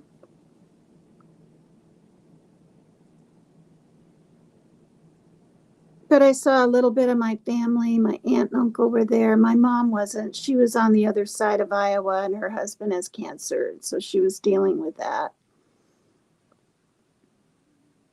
But I was sent that on a phone that got broke, and now I don't have it. I don't have the service anymore. Hi, Tattooed Angel. Hi. Hi, everybody. So, you know, seeing Regina pop in like that just made me want to say that I did reach out to Anne, and I think she saw it. And I don't expect any response, and I don't expect anyone to feel I'm being sincere or even care, but I know I do. I know I do. So anyway, so back to this Manfredonia guy. He got 55 years, and then he will, what, more than likely get, what, 55 again? Yeah, I mean, you've got to be forgiving. I mean, you know, for things that people say and do, because for one, it's just not healthy at all, like physically and mentally. I mean, I can lay down on the bed, and for moving around a lot through the day, my heart will be beating a little bit fast, but I'll just lay there and I'll toss and turn a little bit, and then I'll start feeling tired, and within seconds I'm asleep. I'm not laying in bed thinking about 10 million things. Although the Cash App thing was driving me nuts. I went to bed at 4, and I got up at like 10 minutes to 5, and I was like, I got to figure this out. So I turned my iPad back on and did. I mean, because it doesn't tell you where to download. It doesn't tell you how to download. There was this teeny little blue thing with a dot in the middle, and I hit that, and I hit it before, but I went back to another page. Well, I went back and hit it again for the app, you know, and I noticed it was moving like this, really slow. And I was like, wait, I think it's loading. And it took what, a minute, minute and a half, but it loaded. I mean, we're talking like if you don't know anything about the internet and you're learning as you go along, that's what you're doing. You're learning as you go along. Yeah, stay positive. Look at the glass half full, not half empty. Yeah. Hi, everybody. Thanks for coming over. Oh, hi, BH. Yeah, hit the like if you would. Subscribe if you haven't and you're willing to. And in the words of the left bank, just walk away, Renee. You won't see me follow you back home. Wow. All right. I've been on an hour and 45 minutes. I'm sure there's another crazy TikToker out there. Oh.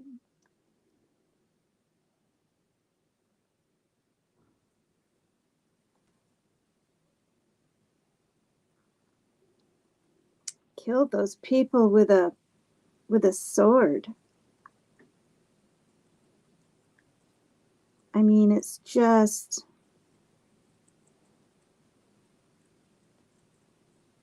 wow.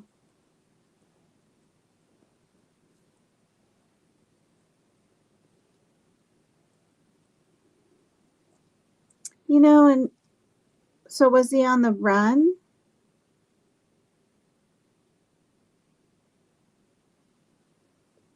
And just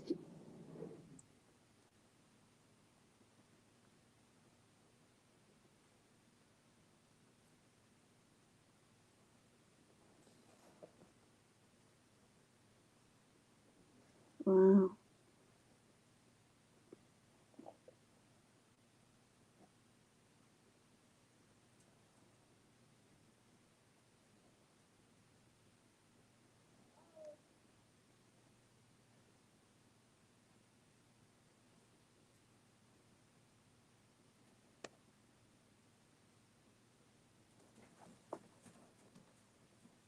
Mm.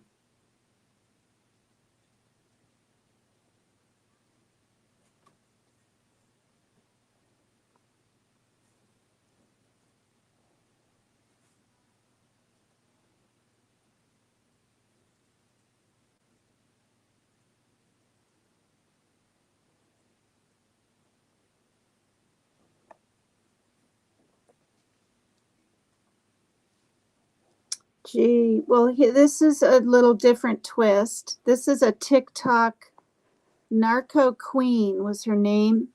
Well, her TikTok name, Sabrina Duran, was executed in broad daylight in Chile. And this is because,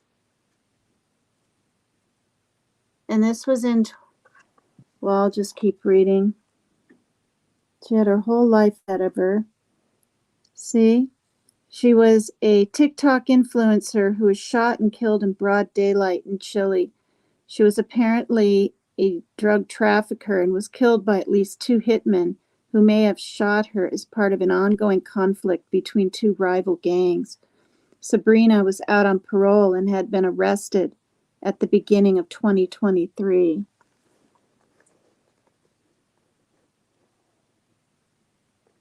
She had hundreds of thousands of followers on TikTok. She was 24 years old.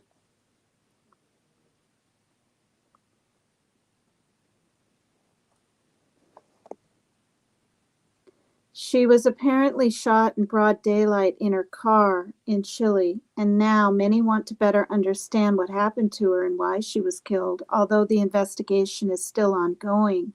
Here is everything we know about Sabrina's death so far. So she was sitting in her car in Padre Hurtado Chile on October 24th, 2023. Wow, you guys, like 2 months ago or a month and a half. The killer stole her vehicle following the hit, and it was found burnt about a half hour away from the scene of the crime. Sabrina was rushed to a local hospital following the shooting with 8 gunshot wounds, but doctors were unable to save her life. Goodness gracious.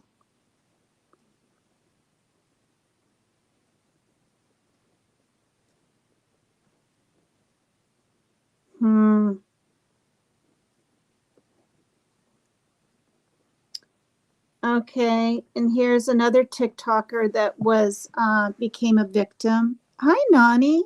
Hi there. Thank you for your sweet comments and everyone else's after my shows. I read them, you guys. I don't respond to all of them. Some I do, you know, maybe questions about my son or something like that. But it's usually just a heart. But I read them and I do care. Thank you. So who killed Suave? Suave. TikToker's family says he was a victim of senseless gun violence at 19. Who's heard of this man? He was killed on July 5th, 2021. Thanks, Nani. Thank you. So he was killed 2 years ago. Whoops. Wilmington, Delaware. Popular TikTok star Suave. Is it Suave or Swavy? It's probably Suave, right? Whose real name was Matima Miller, was shot dead on Monday, July 5th, 2021, according to reports. The 19-year-old dancer, whose videos fetched over 98 million likes on social media, was killed in Wilmington, Delaware. A tribute shared by Miller's family on his Instagram page mourns the tragic death of the young star and also claims that he was killed in a senseless act of gun violence. Suave's death was also grieved by his friends and hundreds of fans on social media. One of his closest friends, Damori Makula, posted a YouTube video where he tearfully shared, "He got shot, and I just want to let you all know that I'm about to take over for that. All he did was make videos, bro. He is real as hell." A memorial fundraiser in his name was also started on GoFundMe, which had already raised $18,976 out of its 20,000 goal in just one day. Wow.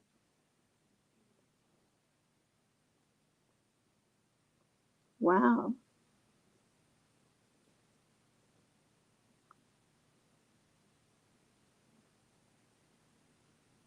Gee, what? Unbelievable. What?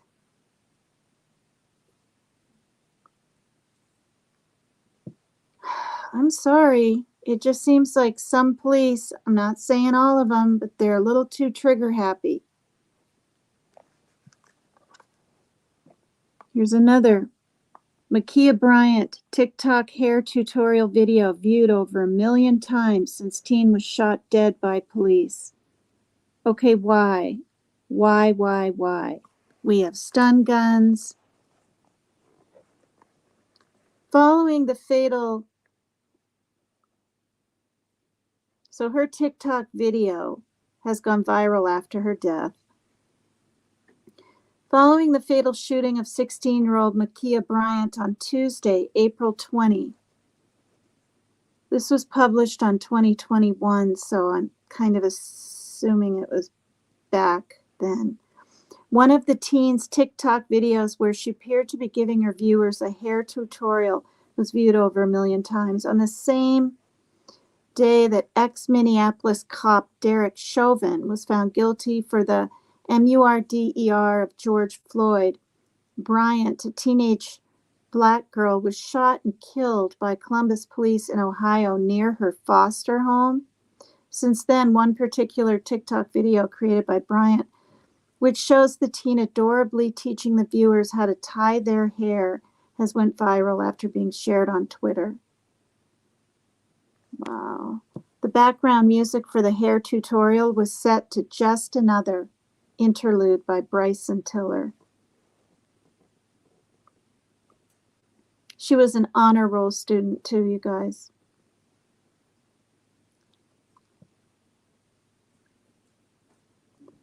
So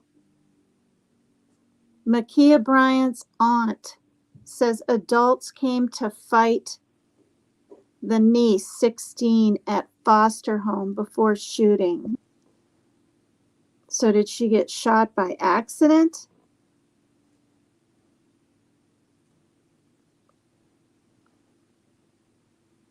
Oh, people who came across her video were drawn to Ma'Khia's teenage innocence and could not help but feel for the tragic loss of her life. I can't stop crying. Ma'Khia Bryant's TikTok hair video, thinking of my students who cooked a healing wellness day meal today. How much more can they take? One of them said, while another wrote, watched a few of Ma'Khia Bryant's TikTok videos. She was a child full of life and possibility. She was murdered by the police, and it is devastating. There's another picture of her. Did anybody hear about this? Oh, she was? She was actively trying to stab another female. She was the other foster girl she was fighting with. Oh, jeez.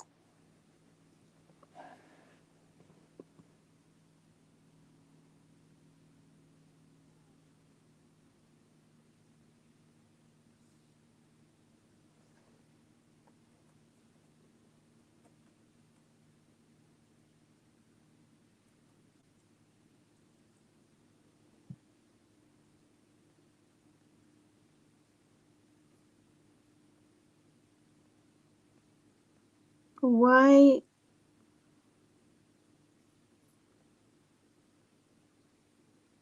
Okay. What happened to Ma'Khia Bryant? Police said the shooting occurred after officers responded to a 911 call about an attempted stabbing. Body camera footage released by police on April 20 showed officers pulling up to a chaotic scene where 3 girls appeared to be in the midst of a brawl. I saw that. You guys, I saw that. Weren't they up by a car and it was outside of a house? And there was a man and a woman on the sidewalk, and there was this thin blonde white gal, it looked like anyway, and then you know, is she the one that got shot like in the stomach and slumped down near the car? Thank you, Deanna. I will check my Cash App when the show's over, okay? Thank you. Wow. Yeah, I just set that up early this morning. Within just a few seconds, as one of the girls involved in the fight can be seen wielding a knife as she lunges toward another girl. An officer yells, get down, then fires his weapon several times. A man yells, she's just an effing kid, man. The teen was transported to nearby hospital, Mount Carmel East, but died of her injuries. Okay, so I don't think she was the one that was lunging, or was she, at the other gal with the knife? The girl was being bullied in the house because her room was a mess. Oh, it's from Elisa. Okay, thank you, Deanna. Her room. Wow. Oh, gosh sakes.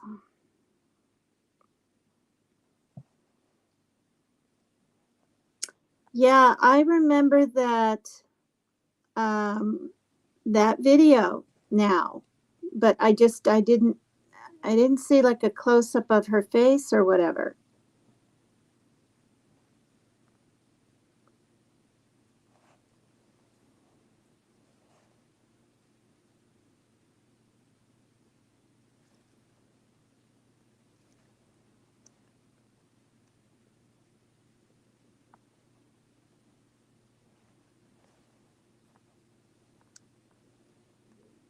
What?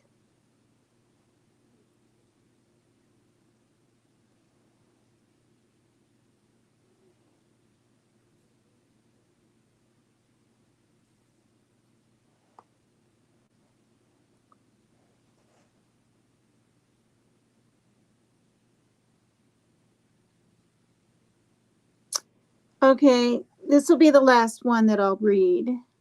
10, it's almost 1 in the morning. TikTok creator says he wanted to help a serial killer investigation. How did it turn into an ad? What?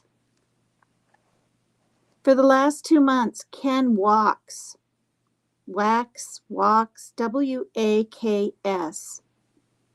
a TikTok creator. Okay, and this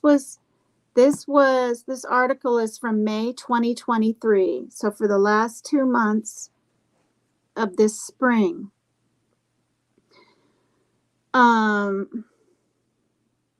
A TikTok creator with over 1 million followers has captivated his audience and infiltrated For You pages with his personal investigation into what he thinks is a potential serial killer operating in the U.S.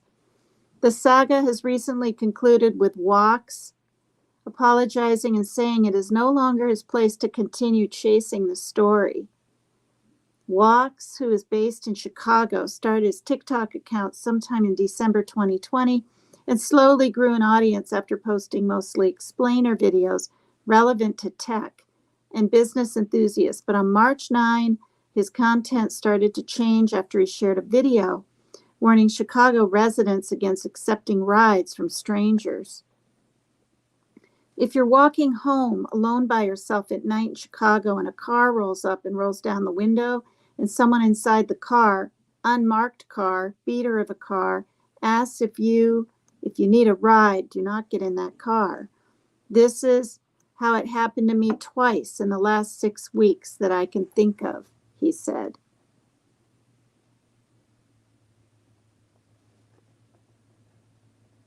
Oh my God, it's this guy.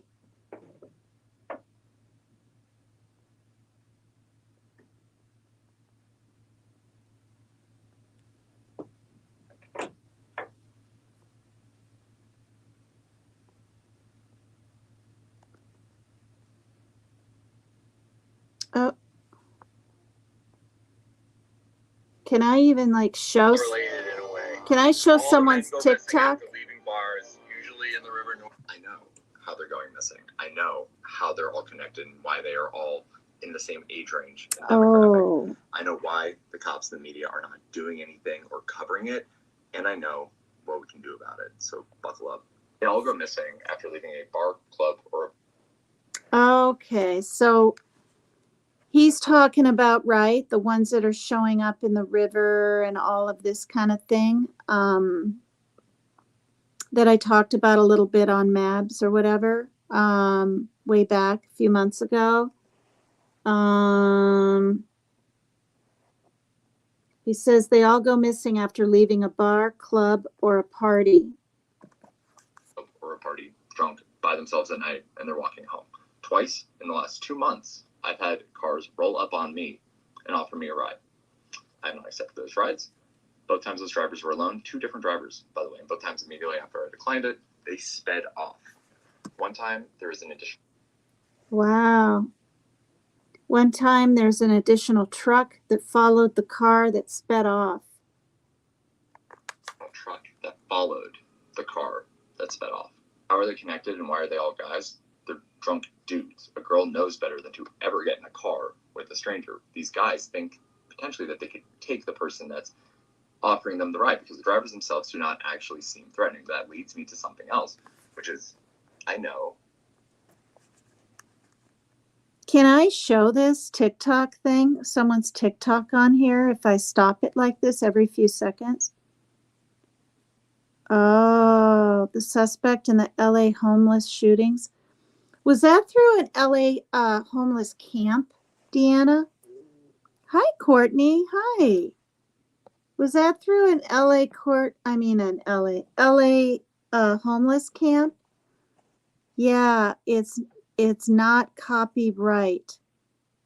Oh, Oh, I didn't say my copyright thing, you guys. Does anyone know what the disclaimer is, or could they post it for me, or do I need to grab it out of my...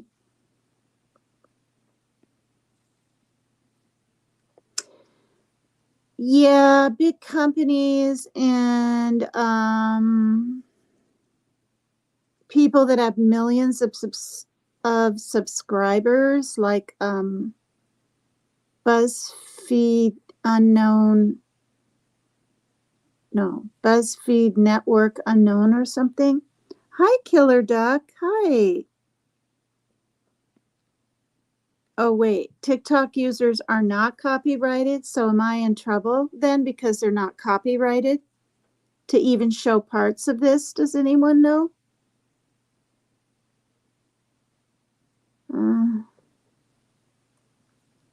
You guys like my title? Tik Tokkers Touched in the Head.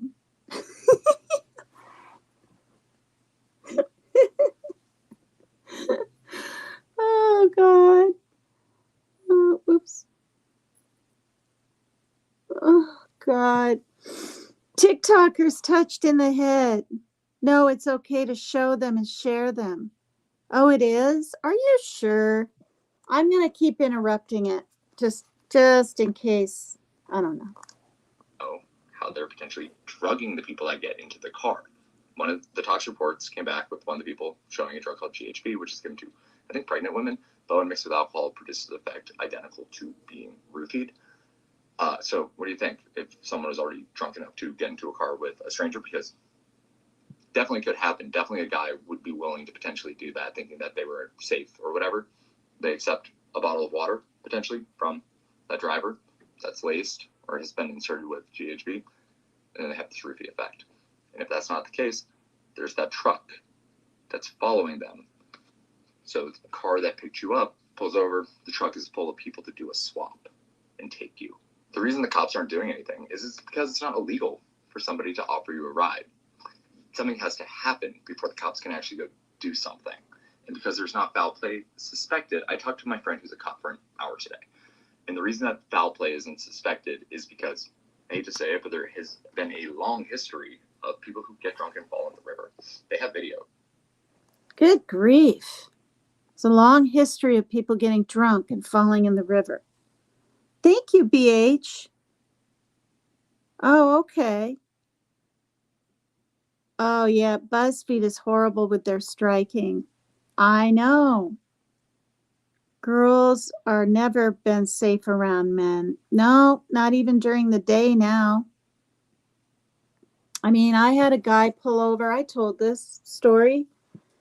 Ow. In a great big Winnebago thing, for crying out loud.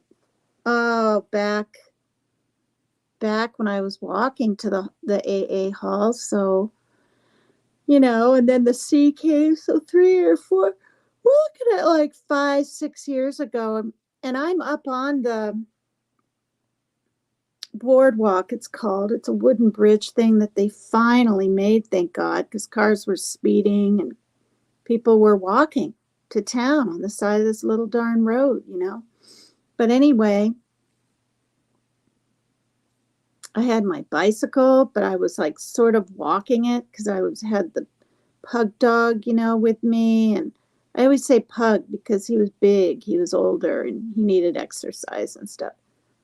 And the guy stops in the middle of the gosh darn road to talk to me, you know, and it was weird. And I thought he would like just sort of keep going when other cars were coming behind him, and he didn't. He just stayed sitting there. And I can't remember exactly what he said, but things like something to the effect, "Hi, how are you today? You want to go out?" Or I don't know.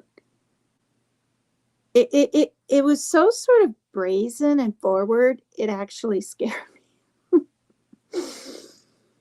And the fact he would make other cars sit behind him, and I don't know if they thought that I knew the man and he was just chit-chatting, but they weren't even honking their horns like, dun, dun, like, get going.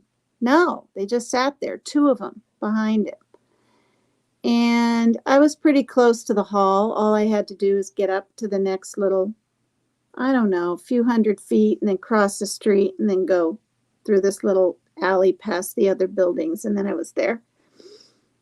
But it was weird. And then I noticed, so I hopped on my bike and went pretty quickly across because I didn't want him to follow me and see where I was going.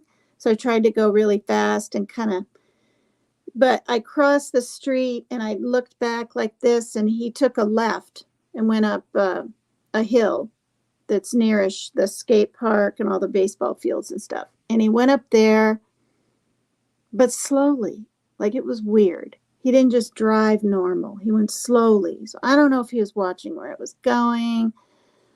I don't know. It was just weird. Oh, God. See? Domestic violence. That would be a good topic for me to cover. There's just so darn much of it, right? So much of it.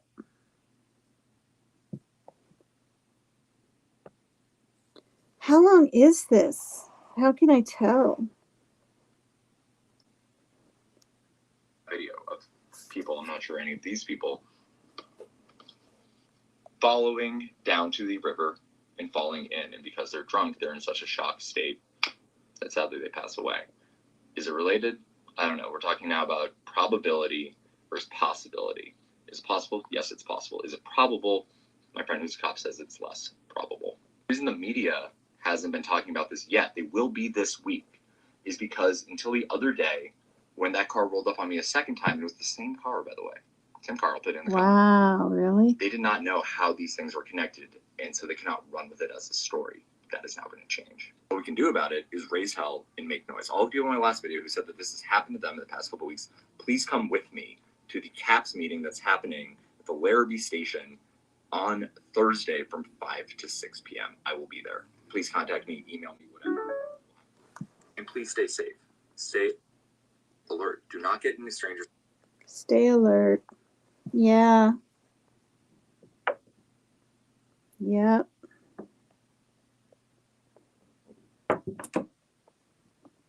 Is that a cat? The cat trying to get up across from... Okay, so this is Ken Wax.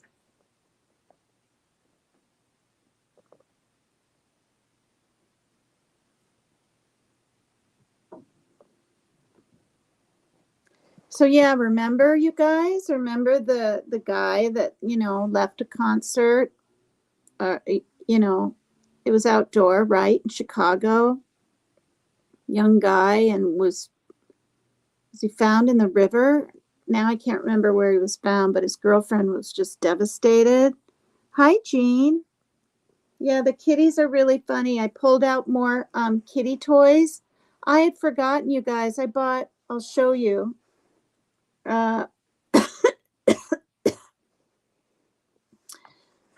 Brand new little mice.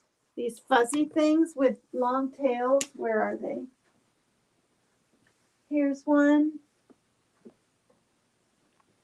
This one's not new. Where are the other ones? Here's one. Here's one. And there's a bird sounding one. Where's a bird sounding one? There it is. Ugh.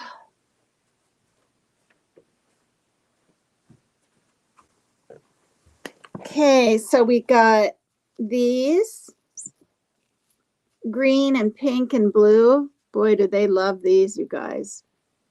These little fuzzy mouse things. Oh my gosh. And then this one's old. Had this for a while. I think it's really cute. Right.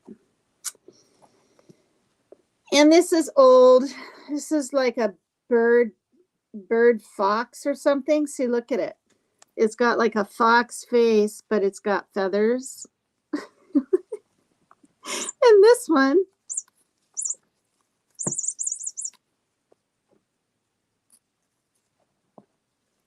Is this a bird mouse?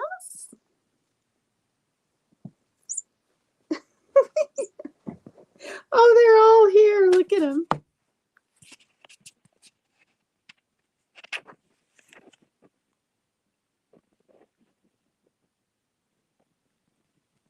Hi. They're getting so big so fast. This is the one I think is a boy.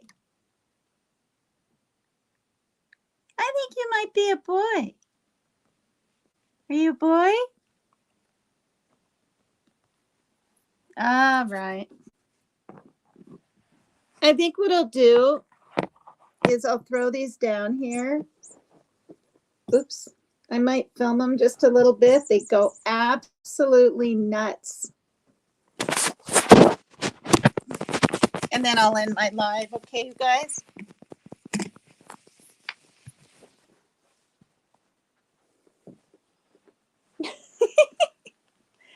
Okay.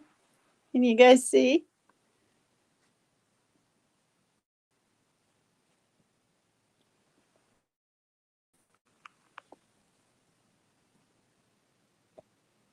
Oh, you're doing stretches. You're doing stretches.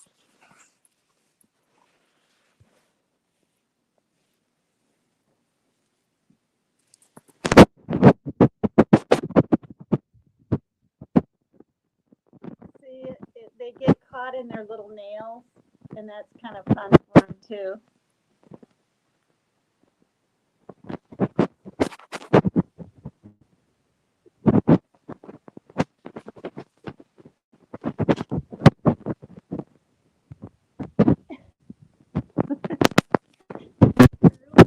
Just all over the place. See, I got rolling balls and all kinds of things.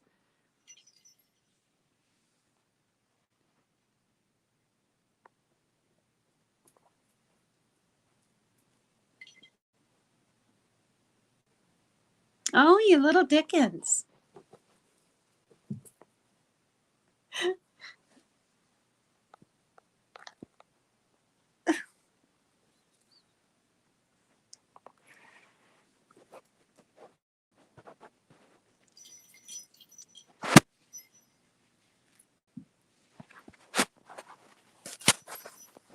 And I had a green, pink, and light blue fuzzy ball, you know, like that one over there.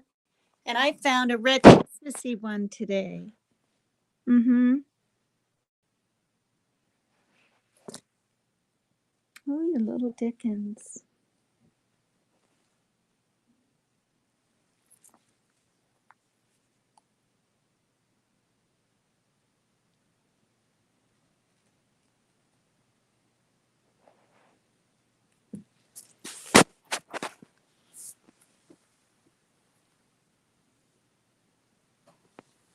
The blacker one over here, Shadow, he always has been really friendly and forward. He'll come up by me when I'm on my bed or I'm looking at a video or any little thing. And then now this one is coming up more. This one right here is a little more on the friendly side, forward. This one's still a little timid.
So I don't know how long that was on mute. But yeah. So I'm going to go, you guys. Come here. And thank you. Thanks, you guys, for coming and everything. It's been a 2-hour and 20-minute video. And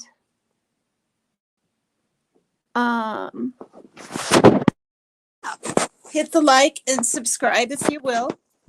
And see you tomorrow. Should see you tomorrow. All right. Thank you. Bye-bye. Leave studio. Oh, end stream.